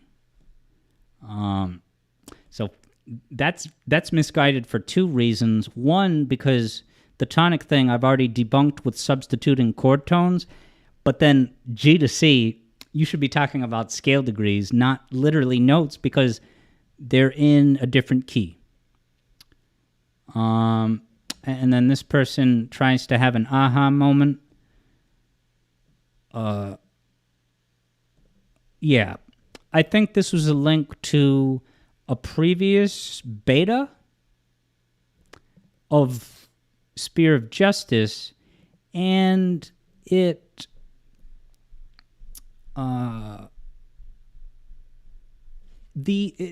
bafflingly, the beta version of Spear of Justice has fewer Skyfire elements. So I'm not going to speculate on the sequence of events. All I know is that the final game's music has what it has, and yeah, Yup. So here's this foolishness. You're saying, oh, Toby's probably never heard of them, so they shouldn't be credited as composed, right? That's an open and shut case for them. So I hate to break it to you, but A does not lead to B. If you think Toby has to have mentioned it I think I saw someone else say, Toby's talked about his influences and he never mentioned death metal, so it can't be that, right? You can't, with all those things, with the one semitone key change increase, no. I don't need to hear Toby Fox say, I used to listen to death metal. All right. All right, this person wanted a transcription, and I think this was the person who, once I provided the transcription and all the structural similarities, they acknowledged none of it. The only thing that they even said and harped on was that they thought the first thing was just one note, and it may very well be, but even if that's wrong, that is so infinitesimally nothing. Okay, so I mentioned the post. All right, this person says you got half the Undertale track to think it can be plagiarized, and you decide to go for if you think it's barely similar, I have nothing to say. We've already been talking about it for 2 hours. Michael Jackson. All right. So this is meritless and embarrassing for me to do, and throw your weight behind. So this I find so fascinating and shame. I think this person, TSV, blah, blah, blah, is shameful for trying to shame me, saying that I'm throwing my weight behind it. What does that even mean?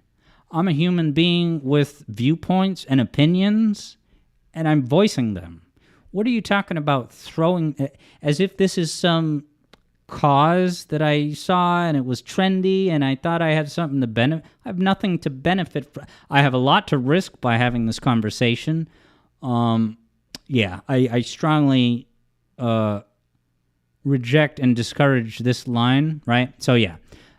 On it, right? You can only assume that I hold some kind of ridiculous grudge against and that's got 10 likes. So this person is not alone. That shows you how widespread this mentality is of these mob peer pressure agents. They're using peer pressure so that they don't want to have they want to shut the conversation down. And that's a smoking gun. That means that you're wrong. If you are now going to question my motives when you don't know the first thing about me personally, and I will restate again that I am a person of thorough integrity at every corner. I'm not perfect, but I'm ready to defend and discuss on good faith terms what I'm up to.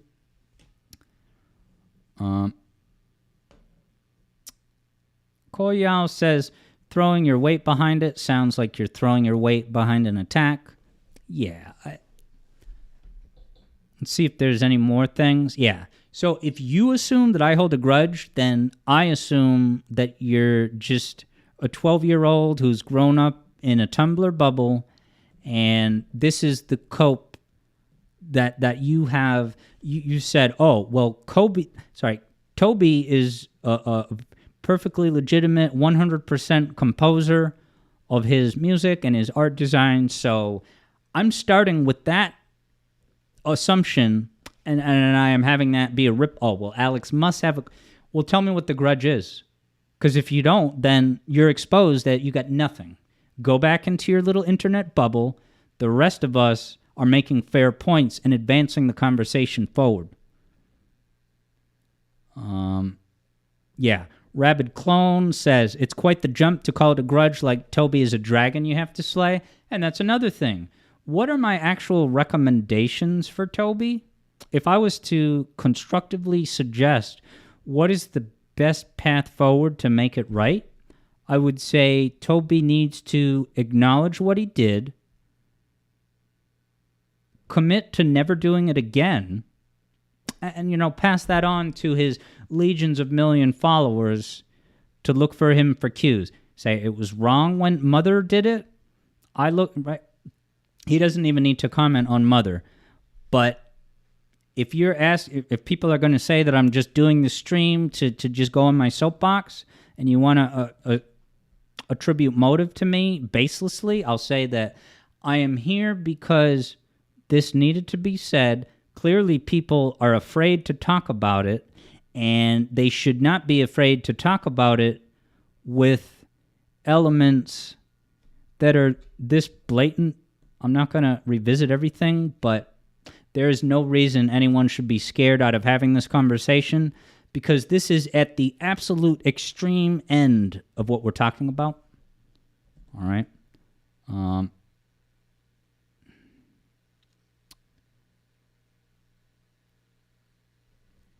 Vector Sater says, yeah, so JJ had said, you hold so much of a grudge, you made a music... Okay, so I think what JJ meant is that, correct me if I'm wrong, I think JJ's point is like, how can Alex have a grudge, right? The fact that he made the music theory video about him and was able to platform his music, platform Toby's music, spend 2 months of my, content creation career on that Undyne video.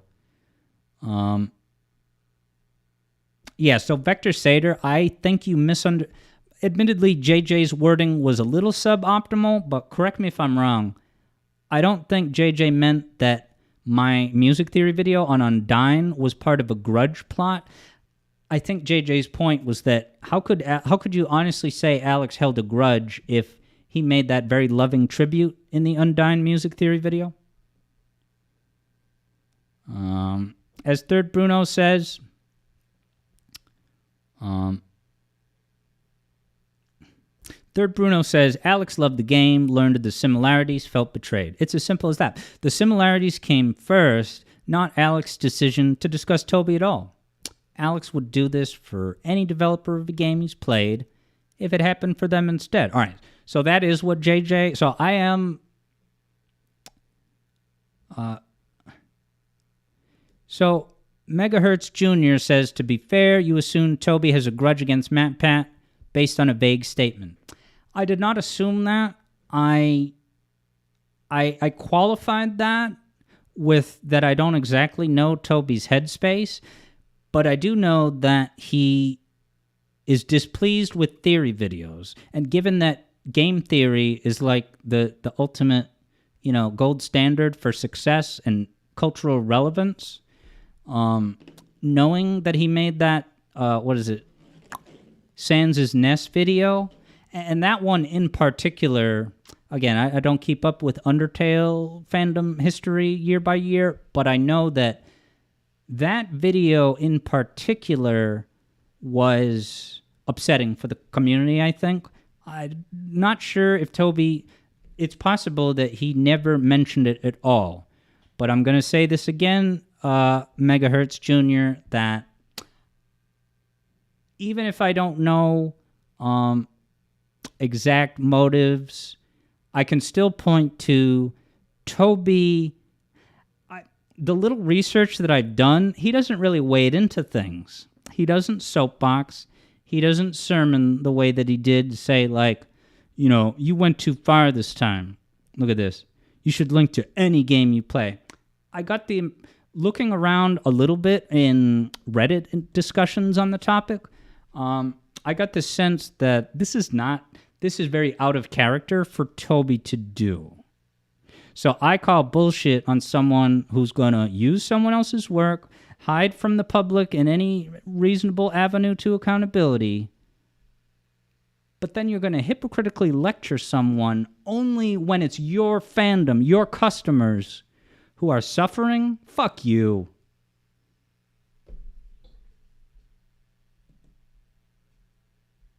Yeah, so look at this. This made me lose your respect for me, and you genuinely enjoyed my music. So you guys got to understand that if you think that I'm going to play along with this nonsense about, uncredited co-composers, and you think that I have to endorse the idea that there's only 12 notes and all artists do what Toby does, if that is the cost of having the music theory channel that I do, then I would stop. It's a non-starter. You are implanting your own arbitrary standards on me. You know, you say you lose respect for him. Now, I was very direct and harsh in my response, and I'm not going to change a word of it. I stand by it. I'm not going to read it again out loud. Anyone's free to go look that up, right? Or I've had patrons threaten to cancel their pledge and said, hey, if you keep doing this, Alex, I might cancel my pledge. And they say, come on, everything that you've built up with your theory videos and your streams and your taunts and all this stuff, you're really going to throw this away? I'm not throwing... This is the great ironic twist. You are the only person who will suffer as the result of that choice. Because I'm conducting myself with integrity, and if you're just having an impasse with this, then be gone. I don't mean to be sarcastic when I'm saying, I'm glad that we figured this out now, so that you can take your grandstanding moral standards and not be starting to, shake your cane at me like I'm doing something slimy or I have an ulterior motive. All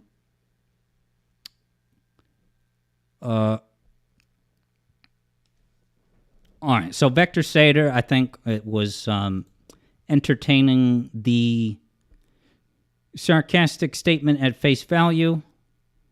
Yeah. So Pepperoni Secret. Yeah, I did. So Pepperoni Secret is talking. So if you're just hello, Pepperoni Secret. Earlier in today's very long broadcast, I did mention that I'm going to keep things targeted to Undertale. But part of the reason I was doing that was for accountability and fairness. We're going to talk about what's happening in Undertale. Then we can apply it. But yes, I've heard the same thing about, what is it, Zelda's Lullaby? Or is it certainly the Fairy Fountain theme?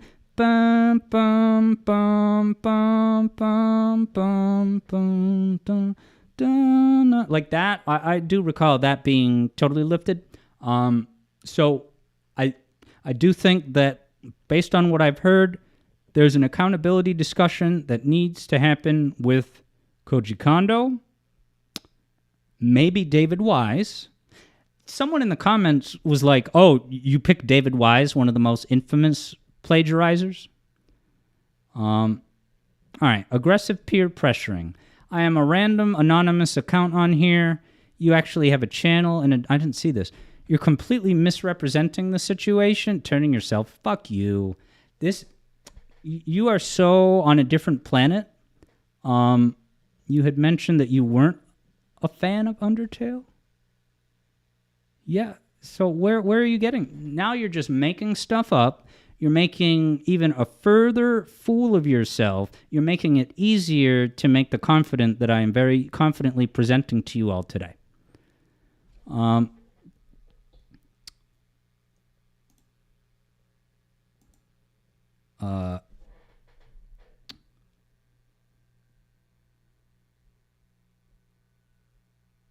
So outlining your extreme details with the intent to convince people it's plagiarism is just slander. So I want to know what Purple Slay said to the infographic. Because, yeah, you're going to use the word slander. Now we have a serious fucking problem. All right? Nothing I'm doing here is slanderous. And, right? I don't know if I got sidetracked before, but if Toby Fox sued me and I had to go into some version of debtor's prison, or all of my free time was taken, like working shit jobs, being pulled away from the Alex Yard Zone streams and music theory, if Toby Fox sued me, and I'm not attributing any intent of him to do so, but I also have very sensible, trusted confidants say, are you afraid that Toby Fox is going to come after you for slander with this? If he did that, I would make an absolute circus of it. I would live stream every waking minute of the total nightmare that he chose to foist upon me. That's what. So if you want to talk about slander, you better be ready to talk about the details. Because if so, now you're throwing around very serious accusations. And you probably have not even looked at the infographic. Rabid Clone says Toby wouldn't, because if it went to trial, it would bring light to the plagiarism itself. JJ wonders how this person can be subbed to me, but not know that I like Undertale. If I ever make a follow-up video about this, I'm going to include the clip on stream of me playing Photoshop Flowey and how I totally gushed as the second coming. All right. All right, social peer pressure as counter-arguments.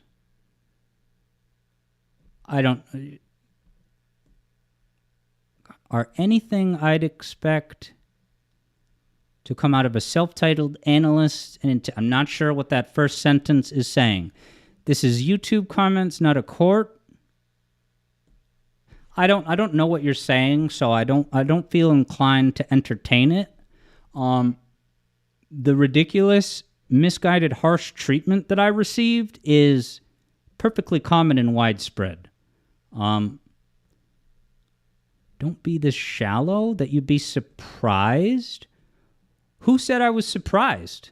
So again, you're making assumptions. I knew that I was wading into a sensitive topic, and I already saw the comments on Reddit and Relaxalax's video. So if you're saying I'm right to raise my concern, and now I have no idea what you mean by shallow. You're a very poor writer. You communicate very poorly. I don't know what your point is. And you're also assuming incorrectly that I was surprised by the informal.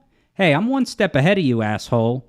I said what I said knowing full well that I would get a polarized response, and I did so for the same goddamn reason I made the 25% video in the way that I did. I was testing you as the viewer to see what you're made of, to see what you're able to make sense of this.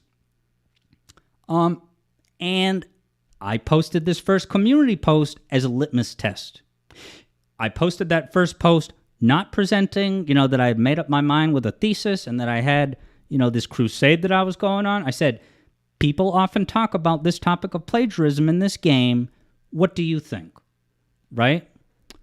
So you're saying if someone like TCSV thinks I'm falsely accusing someone out of plagiarism, then his response is justified. Now, you can say that, I don't agree, Alex, this is plagiarism. But, yeah, fuck you. You said this is embarrassing. I think you've embarrassed yourself, and it's just so weird and out of place for you to say that I'm doing something embarrassing. Using this phrase, incredibly embarrassing thing for you to throw your weight behind, I call bullshit on you, American man.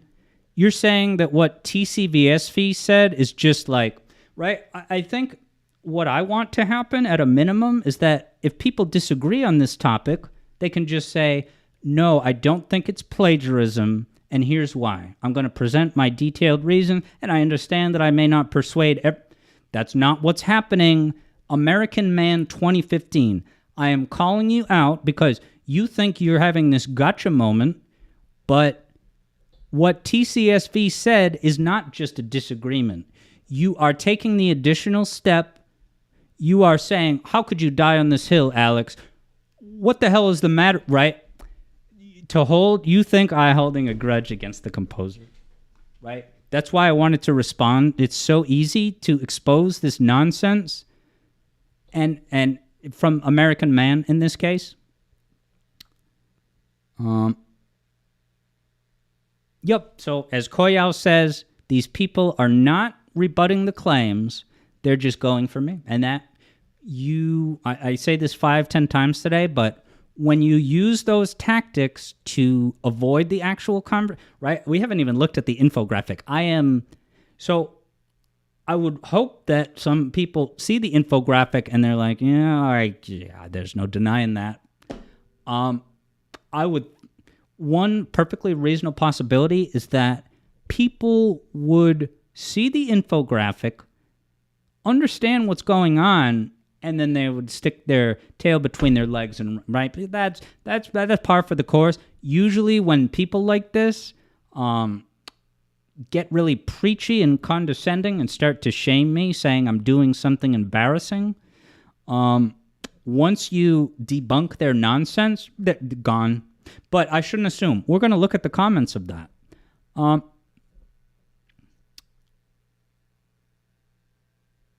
Yeah. Koyao figures the infographic is real spicy. Yep. So I look at this without even assuming everything, assuming anything about this picture or whatever. Maybe this person was born in 2008, which would make them 16. If you're a 16-year-old, you have no idea what you're talking about. And it's very easy to dismiss this as foolish, given the very big differences I've shown between the two compositions, and how there's just you're being dishonest or just willfully ignorant and stubborn if you say that all artists do this. All right. All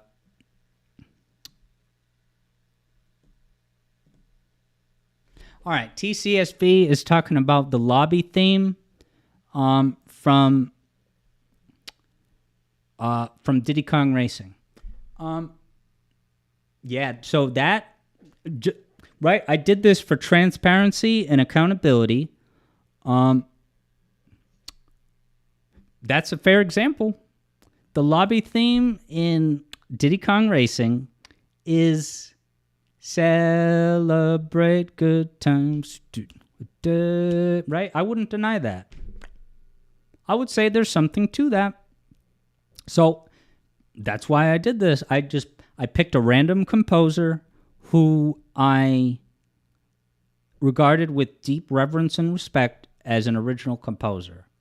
And these two were brought to my attention, and they are fair things to bring up. Like I said, the Winter Wonderland thing, I was thinking maybe was in the gray area of public domain, but celebrate good times.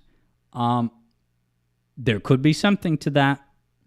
And I appreciate the commendations, JJ, for seeing me in action with such passion.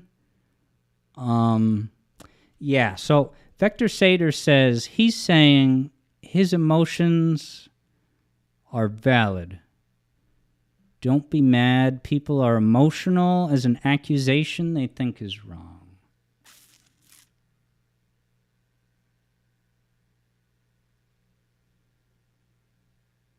All right. I have to reject that head on, Vector Sater. I tell you, let me at least acknowledge one thing. All right, ready? I can understand Vector Sater as a starting point that all right. That's not what Vector's saying. Vector is summarizing what that commenter was saying. So I'm tripping over my words, but I can acknowledge that I can at least understand someone's gut reaction. maybe, to an extent. I really don't think the degree of it is warranted, right? You are rising above just responding to the topic by making it a personal thing about me and peer pressure and whatnot.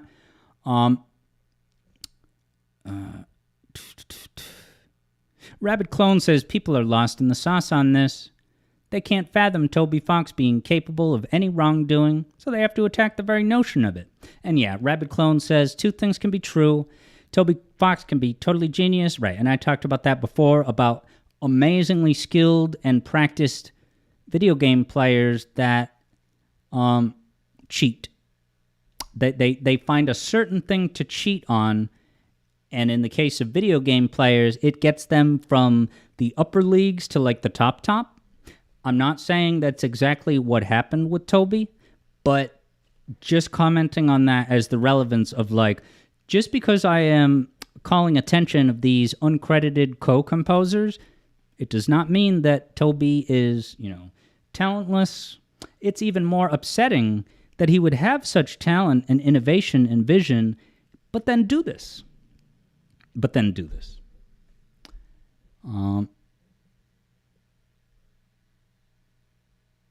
Yeah, so this was a great comment, I think. This person agrees with the sentiment of great artists steal, but that's about the brassiness and burst of creative inspiration from you get another work of art. Hate to agree with the claims of theft, but yes. Yeah, so this person is saying, like, when people say great artists steal, maybe that's the Toe Jam and Earl bass line, or the MJ, right? But don't steal, right? I have time and again used the phrase the anchor of the song. The entire foundation of it, in Spear of Justice, Skyfire, it's da-da-da-da-da-da. That's the anchor, the main catchphrase, as this person is saying. All right. Auto hopped over to YouTube. Nice. All right, so now it gets interesting. Now I'm going to look at people's response to the infographic. Now, just like the first post, I have every expectation that a certain amount of people this might not change their mind at all. I'm prepared for that. And I did respond to a little bit on here, but it was only, right, once I was sucking away my time, I had to cut it off. So some of these comments I will be seeing, blind. Here we go. All right. Okay. So, yep. So, yeah, it took them a 1, 5, 7, 6, 4, 5. Okay. Yep. So that is indeed what Spear of Justice does, whereas Skyfire goes, because I already talked about, right? If you've been watching the stream for the past few hours, you know that I already debunked this. So in fairness to the viewing audience, I'm not going to give redundant commentary. I have already thoroughly demonstrated using the Star Wars chord tone substitution example that this is nothing.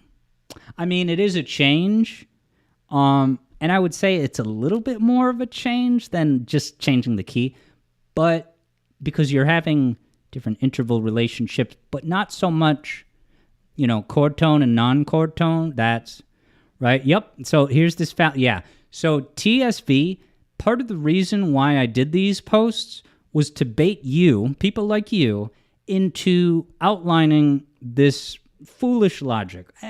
Maybe I shouldn't use the word foolish. That's probably harsh. I can at least give you some benefit of the doubt, although you have no basis to be so uppity and righteous about this. Go back and watch the Star Wars example that I did.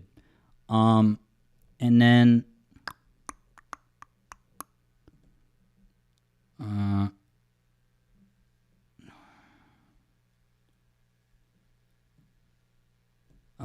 you're saying Heroes Cadence, you know this.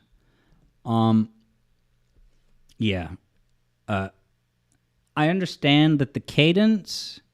Yeah, no, I out of respect to my audience, I have already debunked this at great depth. The only thing I would say about the cadence is that, sure, the cadence is common enough, and you can't copyright the Eggman cadence, but when you do it at the exact same time, in the exact same location that adds to the exact same sum equation of beginning, middle, and end, that's a different story.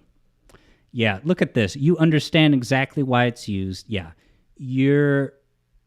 if you're not embarrassed, you should be. I know you're not, but yeah, you have increased my confidence in what I'm talking about because I already debunked this.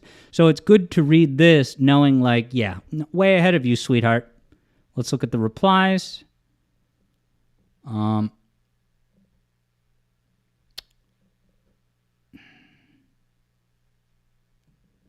You're saying both songs start with stabs. All right, cool. Which stabs start? Bone Trestle? What's that? Yeah, this is so vague.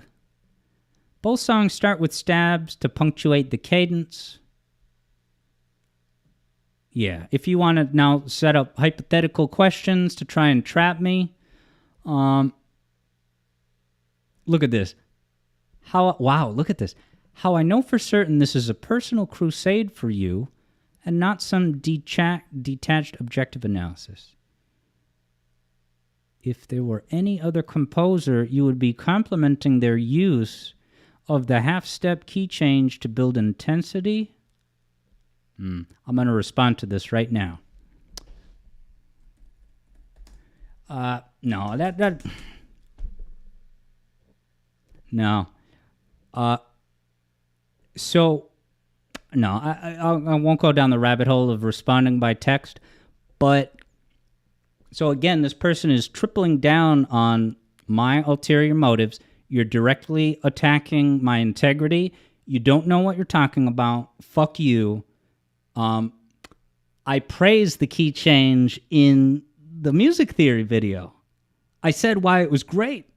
I think I said it was like bold, right? Because I acknowledge it's so overlapping with previously discussed things, right? A one semitone key change is extremely common in like pop music for a while, like that Michael Jackson thing, but to do it so early in the song, when you also have the riff, the chord stabs, the extended turnarounds, these comments that you're writing, TSV, are making it, you're making it so much easier to prove my point. Fourth BS claim, extending the progression by repeating the chords. This is some really disturbing cope.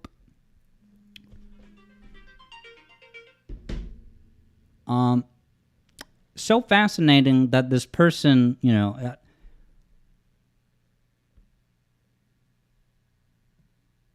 yeah, this is smoke and mirrors. This is, yeah. I have to say, TSV, you're trying your best. I don't know if you're acting in bad faith, but you're nothing. You're nothing. I've already debunked this. You can definitely, right, nitpick these things about the chords, right? But it's all of it together. It's undeniable. Yeah, JJ figures that TCSV is the one with the personal crusade. Yep, this person thought that this was like, yep, I really got Alex, enough said. Yep, and the 10 Undertale fans that have been, it's so funny that 10 seems to be the go-to. Like there's 10 or so people who are probably, coming back to check on this. You think there's a significant difference in connotation between plagiarism and involuntary co-composition? All right, so should I ask this? How would you have asked the question? Actually, no. I'm only going to respond to this if I know what the person is saying. So you think the way that this person is now accusing me of using a charged term. So, yeah, what term should I have used?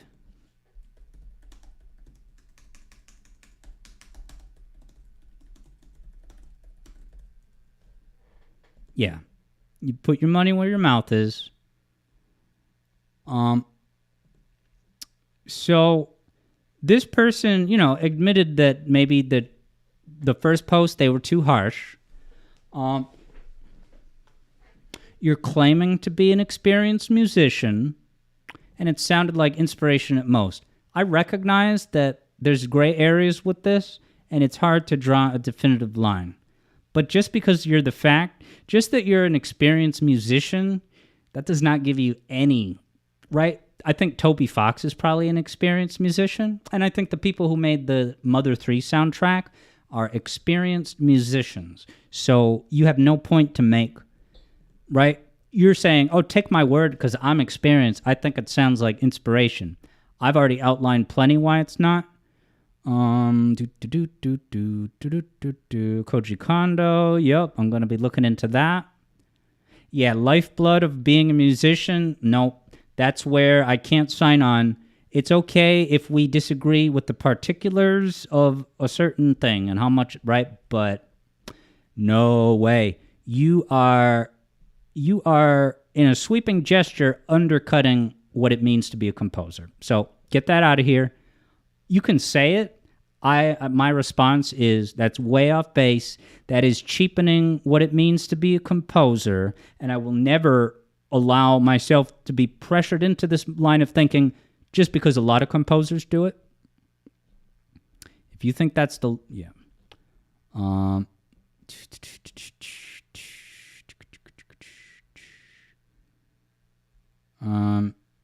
right.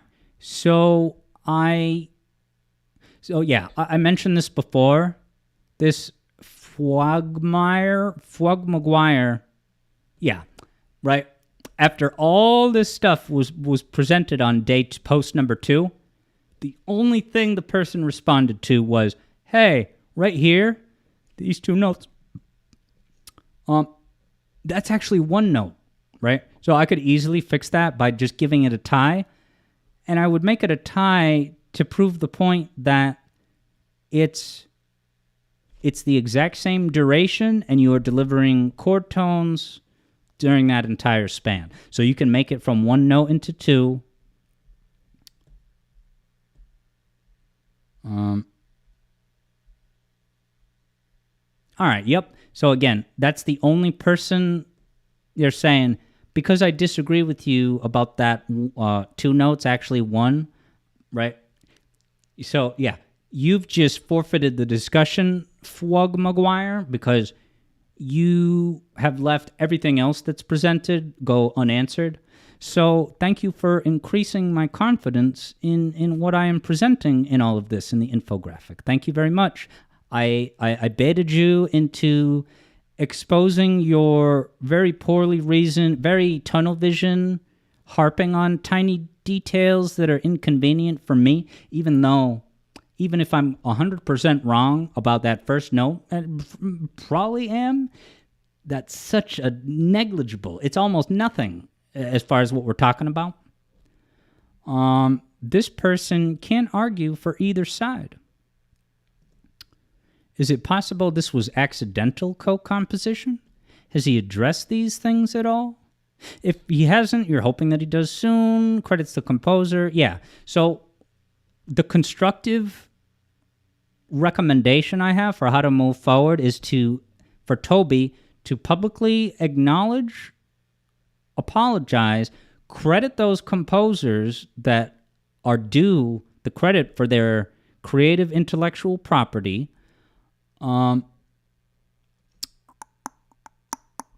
Dude, this says it all. This is exactly where I am. I like Toby's music and his game, so you're hoping there's a good resolution. This is all on Toby now. Toby has created this situation by giving this game that has, become a capital G. I always talk about capital G games for an entire generation. And it's deserved when you look at the quality of the game, but to say this was all from my creativity, we cannot be pressured out of holding this very specific slice of what it means to be a creator that is not mitigated by the fact that you wrote a section B that's fully amazing and original. Now this person, was saying, yeah, really like the person who was upset that I would sink to this level, even though that first post I didn't have, I was fishing for your guys' impressions. Clearly, you could tell that I was presenting, like, look at these two things. This is what I'm trying to decide what my reaction to these similarities is. Yeah, so drawing the thing, saying this person doesn't have as much music education, but you kind of think of it as Sonic 3 songs and their MJ counterparts. Yeah, I mean, Stranger in Moscow, the only reason Stranger in Moscow is able to exist in the form that it does is because that was Brad Buxer's own composition.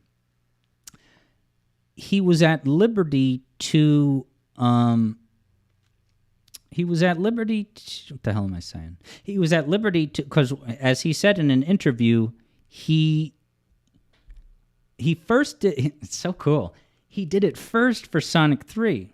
He wrote the Sonic 3 song that got used in the credits, and then at a point in time after that was when he was with Michael in the hotel, and he's like, oh, what do you got? He's like, I got these chords. Let me play you a few things I've been working on. He played the Sonic 3 credits chords on the piano, and Michael was, let's do something with this. And then they used that as the starting point, and they expanded it, and probably Michael made some contribution. But do you see how, what's it called? Distracted by chat.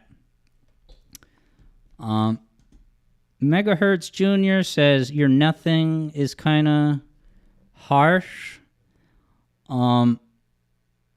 Yeah, I know that I'm coming hard on this, but please understand that when you have people openly and aggressively challenging your integrity, when I say you're nothing, I just mean that you're, you've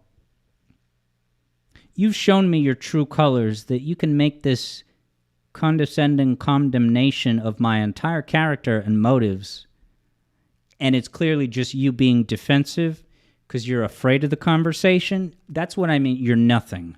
An actual person is someone who would engage on the ideas, hope that they make a persuasive case, but if you're not confident enough to make a persuasive case, you're nothing. You are presenting a thesis with no substance to it. And that's easy, much easier for people to do if they hide in the shadows and only descend out of their ivory towers for specific targeted stuff.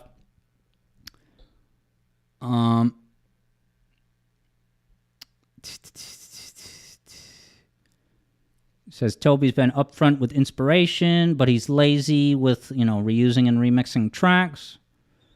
Megalovania appeared in 3 different things. All right, maybe the following has been confirmed false, so I won't touch it then. says, you hope people don't get this clip out of context? Yeah.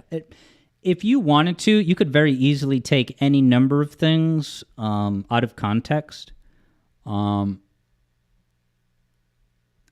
am not going to hesitate to call this out for what it is. When I say you're nothing, I just mean that your voice is... Like when I think I'm thinking through this in the way that I should conduct myself. Should I weigh this person's reaction against... It has no weight. That's a nicer way of saying it. Could Sega be sued by KISS for we're going to get this place? Yeah, I don't know if that came from a sample library. Okay, yeah, it says... Interesting.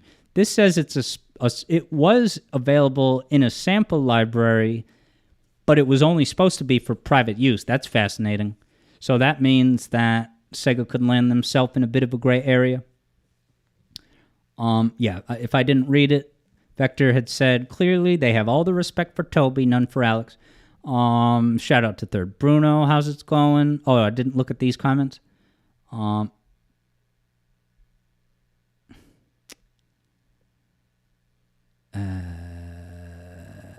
Pokemon, Sonic CD. Sounds like GTA maybe used some of those samples too. That's interesting. Yeah, for home usage only. So you're supposed to buy these sample libraries, but you're only allowed to show it to friends and family. It's kind of funny. You can't sell it as a commercial product. All right, I'm going to skip this Pokemon remix analysis. Yeah, Third Bruno mentioned discussing creativity. Yeah, and this is absolutely, I mean, definitely, if there's something about creativity that you wanted to contribute to the conversation, go for it.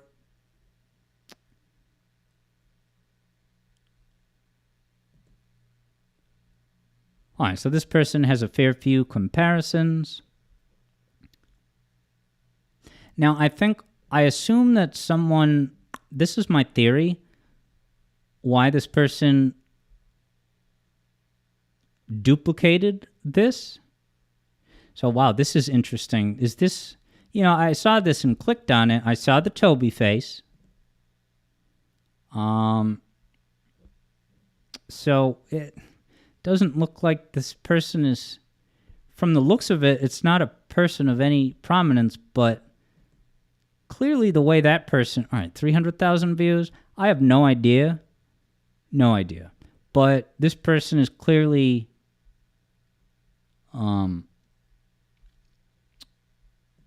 so my theory, so what happened was I originally posted the infographic, and then I realized, thanks to a specific person who noticed I kind of screwed up and I transposed the song to a different key.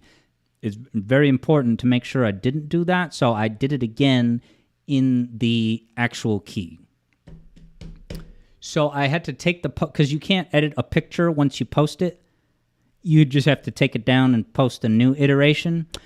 So I would think that this person did this because they thought I was going to backpedal on things and they wanted to see what I changed. Now that's fair to do because I could imagine someone, like I got in a stern disagreement with a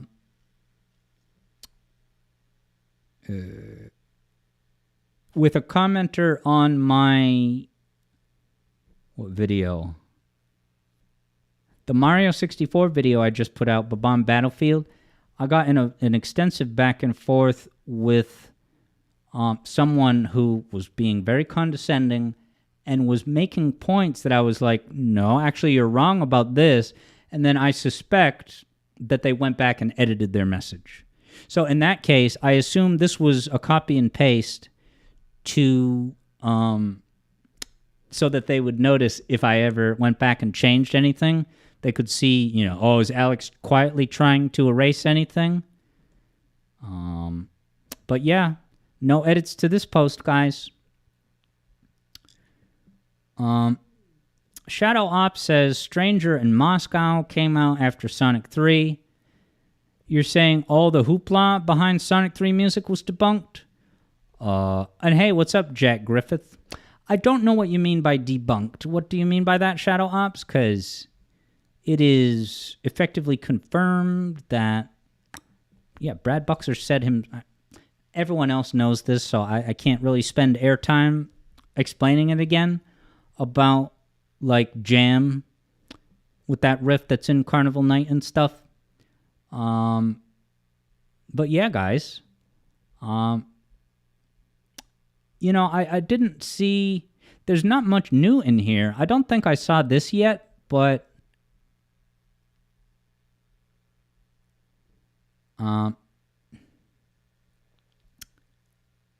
Wow, Ultra Gameplays had 2 streams, and I'm still live. Imagine that. Let's get rid of the window so we can get some fresh air to end the stream. Third Bruno says, basically, we cannot create something 100% new unless it's on accident. The most deliberately creative we can get is by combining things we're familiar with in a way we, and hopefully others, have never seen before. But you don't find that too relevant tonight? Unless Toby were to come out and say, my intent was to do X, but with Y. The idea that nothing can be 100% new, I definitely understand what you mean. I guess it's not particularly useful for our conversation. Because, and it's totally fine to have brought it up. But when you just say it flat out like that, nothing is 100% new. Not that you're trying to cop out, but it's just kind of, as a starting point, I would be worried that some people lean on that. Not that you have, but how many times have I reiterated and it's not just on my looking around on YouTube and like Relax Alax's comments and on Reddit, people are trying to use the there's nothing new under the sun argument to shut down the conversation. And it's easy to expose that as an indirect warfare tactic that at its heart is just trying to shut down the conversation. But I shouldn't repeat myself. Yeah, guys, it was good that we got some fresh air today. This is one of my longest stream segments ever. At 6 hours and 45 minutes, and I wouldn't change a thing. I needed to talk about this with extreme candor, accountability. I'm live on the air. People can test and challenge what I'm saying, and I have to really put what I'm saying under scrutiny. And I'm setting an example. One of many reasons for doing this. I'm setting an example because I think that if you're going to sell a product on the public marketplace where everyone can see it and everyone can purchase it for a price, there's a social contract involved in that. And if you are going to violate that and then go out of your way to be inaccessible to any accountability, I condemn that. I look down on that, and I think it's cowardly, and it's setting a dangerous precedent for the millions of kids that grew up on your game, look to you as an inspiration. They take cues from you, and if it comes down to it, you're going to point at Earthbound and say, Earthbound did it, so I did it, but the vicious cycle stops now, at least in my corner of this discussion. Now, whatever, I can only speculate, but if I were to wonder about how Toby Fox keeps himself sane about this, one plausible possibility is just Earthbound did it, so that there was precedent. I'm not this awful guy. Earthbound did it. I did it. I'm letting myself off the hook. Well, now you can never say you've never been told it was not okay for Earthbound to do it, or Toby, or anyone else in the future. And if we have to do more case studies someday, because I know it's a gray area and not everyone can arrive at a definitive clear-cut verdict. If we have to look at other possible examples, like I think we probably should with Koji Kondo, and decide what's going on with that, what's past is past, but that really has no bearing on what should happen now. And you are severely, by saying all artists steal, that's maybe a whole bunch do what Toby does in varying degrees, but you are denying the existence of, people who hold themselves to a basic standard of, I'm here making sure that when I come up with a section A that has a beginning, middle, and end, touches on major important bus stops on key beats with similar ornamental neighbor tones thrown in, right? Every song that I composed for Platform Masters, I can confidently say that I was not ripping anyone else off. The sorts of chord changes that I was using have been done a million times. Maybe not quite in that exact order with those exact instruments, and certainly not with the melody. The melody for that desert song that I made was... I'm proud of that one, and I stand by it as a perfect example of it being highly inspired directly by banjo. Dude, it was when I sat down to make that desert song for Ulalilia, I was like, all right, I want to do a desert-sounding song that's got that Banjo-Kazooie desert feel. That was my explicit goal from the start. But at no point in that did I use Banjo-Kazooie's desert music for Gobi's Valley as a reference point. And I'm not saying you can never do this. I'm just saying that I'm not interested in composing that way.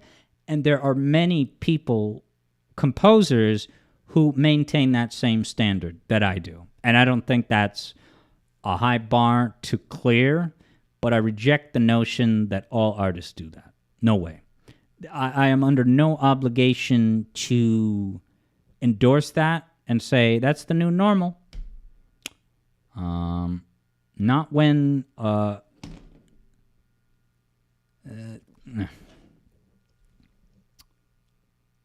yeah. Who was it that said it? I appreciate it. Third Bruno saying you'd never want to shut this down. Dude, Koyao, much like myself, is going to drop so hard in bed that yet you're going to create a crater. I can't thank you all enough for hearing what I have to say, participating in the conversation. The way that this played out over the past few hours it went really well. I touched upon all the things that I wanted to. And if I had an emotional reaction and was really harsh in places, I want that to be a time capsule of my very human response to these very preachy, condescending, uninformed mobsters that are trying to pressure me away from having the conversation, saying that I'm doing something wrongful by throwing my weight, as if I've made some choice to take the audience that I've built and attach it to this pre-existing cause that I have some kind of agenda with. I'm going to push back very hard and very directly on that. And today it involves some pretty harsh language. I don't feel good about that. It's not something that I ever intend to do on any regular basis. But this is me standing up to say this is not remotely okay, and I will never be shamed and pressured out of having the conversation. If anything, I will use your foolish and very emotional responses to further solidify the compelling, persuasive case that I have made today. Nice. Third Bruno shared a song over at the server. Gonna go listen to it at some point. Now, Ultra Gameplay says this technically could be the longest stream you've ever done. That would, in fact, be the Sonic Origins day of release stream. I streamed through all of Sonic Origins in one day, and then at the end of that, we had like an hour-long discussion about like Better Call Saul and some other stuff. That was a legendary. I don't know if I hit 9 hours, but it was like 8.5. That was unforgettable. Absolutely a highlight of my streaming career. And this was too, even though it involves some, difficult, not straightforward topics. I appreciate everyone having an open mind with it. And yes, Ultra Gameplays is correct with the 7-hour total. Yeah, Auto Yes says, it must have been one of the most disappointed streams that I did. Now that you say that, Auto Yeah,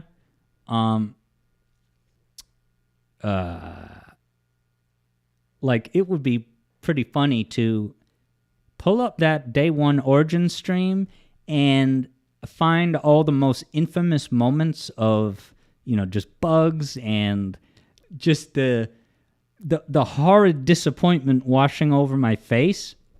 I had to laugh at it. I had to laugh at every turn. And I had told everyone that because I, had every reason to expect that Sonic Origins would be bad,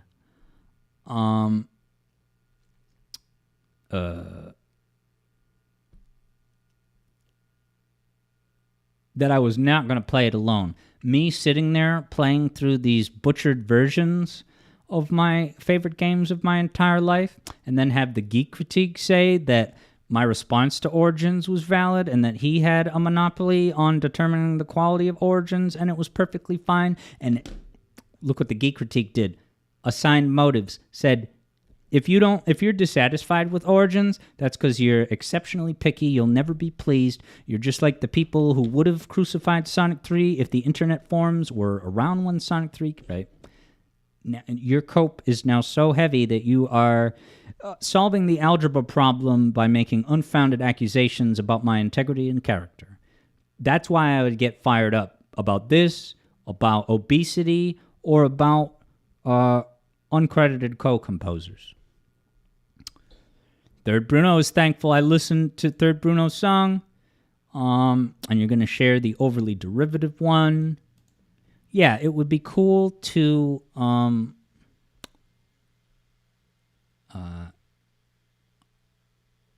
listen to your composition first without reference, and then later at some point listen to the inspiration.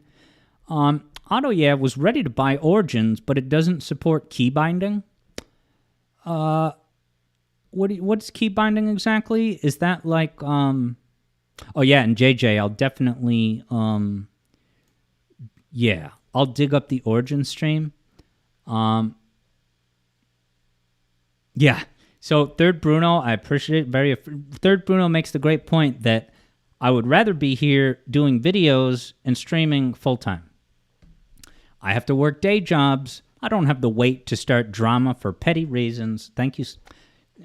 I really that's a great way of putting it. I feel more affirmed.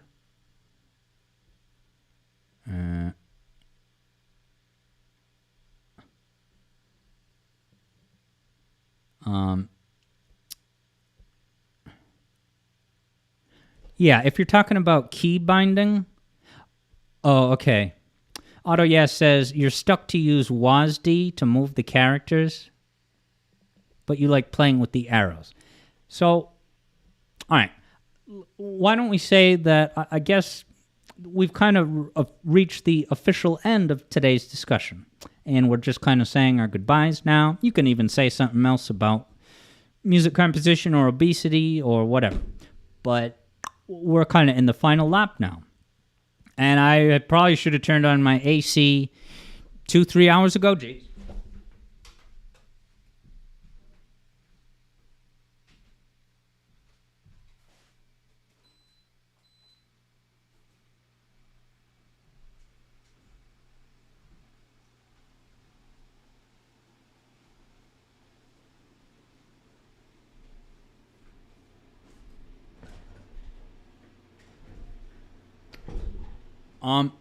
But yeah, have a good one, Auto.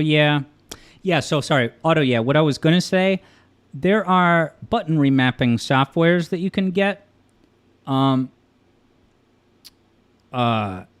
whenever I play Genesis games on Kega, I'm using button remapping. It would be very easy to remap WASD to the arrows. The only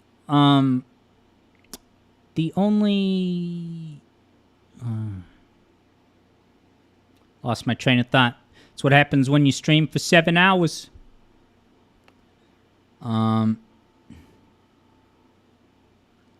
Interesting. As a parting thought, all right, well, I'll say what Shadow Up said. JJ says, take care. You won't be here on Friday or the next 2 gaming hangouts. All right. See you when I see you, JJ. Have a blast. Okay,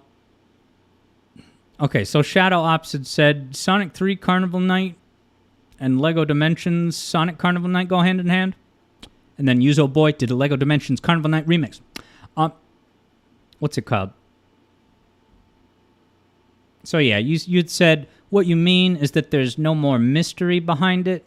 Well, but you use the word debunked. Debunked would mean that people thought that Michael Jackson was involved, but it was not. It was the opposite of debunked. It was confirmed. Ultra Gameplay says the last time you played SRB2 Cart, it was a disaster. That is par for the course. Sonic Robo Blast 2 Cart is the gift that keeps on giving because every time you play, you are picking up valuable experience. And I think that's a selling point of the game. I don't think a game should reveal itself in all of its mechanics and depths. And it's very fun playing this week by week and seeing people who were struggling at the beginning. In a couple of cases, there's been a spot where it clicks. It's, I think I got the hang of this drifting thing. I'm starting to compete. That's an exciting moment, let me tell you. Now, JJ agrees about that aspect of SRB2 Cart. Ultra Gameplay says, do you mind if I stream SRB2 Cart with you guys next time? What do you mean by that? Stream it with us? Yeah, so it's funny. JJ says this because, JJ says that JJ hated it, and now he's racing for it, right? I remember back in the early days of JJ kart racing with us, he went on one legendary rant about I think it was the cheap turns. Cheap turns where you can't see what you're going, and until you learn the course, you're gonna fall off edges and turns. Yeah, Koyal says, really? You can only beat JJ when he's falling asleep. But yeah, what did you mean by that, Ultra Gameplays? Stream it with us. What does that mean? Now, keep in mind, guys, I'll just remind you what's on the menu because you could actually potentially play with us for Dr. Robotnik's Ring Racers. Let me show this.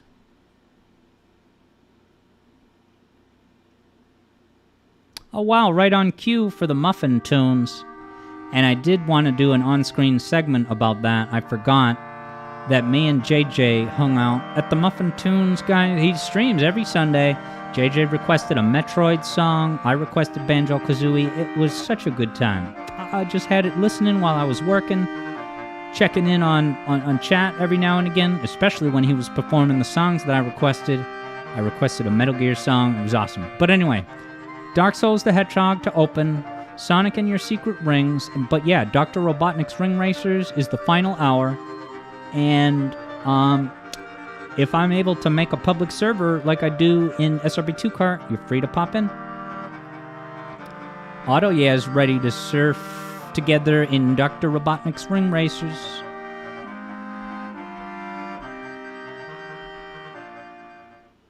Isn't this a nice set? And someone fully believed it was me on location when they popped into the stream. So JJ's gonna miss Dark Souls, but don't worry. I'll probably just get stuck on the Capra Demon. I'm just kidding. I'm gonna kick its ass. I'm gonna learn not just how to win sometimes, but how to win reliably if I react appropriately. Every case is different. Sometimes the dog runs up ahead. Sometimes the Capra Demon strike. I am trying to position my mind to react dynamically, but very quickly and decisively. You have to decide which target you're going on off of, and then time the attack right. All right, Ultra Gameplays is downloading Ring Racers. But yeah, Ultra Gameplays, if you're just talking about, like, if you're racing with us, can you stream it? Absolutely. That would be hilarious and awesome. Yeah. So everyone, via your stream would be able to see everything we're saying in chat. Yeah. Never thought about that. All right. Yeah, no problem, Shadow Ops. I figured that's what you meant, but just wanted to clarify for everyone playing along at home. But yeah. So we are playing Ring Racers on stream, but after stream, we're going to have the normal SRB2 Cart. So don't worry. We're not bait and switching. That's a week of all, right? Because I have not gotten to a baseline proficiency with Ring Racer. I've only played it a couple times, mainly that stream that I did that was blind. I don't think I played it again. So I'm going to be learning, and we'll be sharing tips as we trial and error along the way. 7-hour stream. I'm the man. I'm proud of me. But it was good to get some fresh air, by which I mean my green screen and my air conditioning, baby. So, with that, I'm going to say goodnight to Third Bruno and Otto, yeah. Oh, Sam, I didn't see that Sam popped back in for a good night. JJ, see you next time. Koyao, Ultra Gameplays. What a tremendous honor that I do not take for granted. To have you guys all here to listen to what I have to say in such depth coming at it. That's a true privilege, and it made this totally worth it, 100%. This was worth doing, and it went about as effectively and on target with the points that I wanted to get across as I wanted to. JJ says, now feast, sir. And yes, Ultra Gameplays, despite doing Ring Racers on stream, we will still have our... Okay, so, but it's after the stream on Friday. So nothing on Saturday. All right, Jack Griffiths, thanks as always for popping in to hang out. And Shadow Ops might join us. That would be awesome. If you can fix your truck in real life. Those real life trucks are harder to fix than just a PNG of a truck in Adobe Photoshop. Good night, everybody. And with that, I'm going to collapse, make a crater in my mattress, just like Koya was about to do. But I think it's a lot later where you are, Koya, right? So I have a lot less basis to complain about the time and my tiredness quotient. But bye to Ultra Gameplays and Koyao. Power through the fatigue and tiredness tomorrow, Koyao. I know the feeling. Guys, I'm going to talk to you soon, and I'm very thankful for that. So thanks for being open-minded and for helping, very valuable to help me flesh out my opinions, test the validity of my points. To be continued.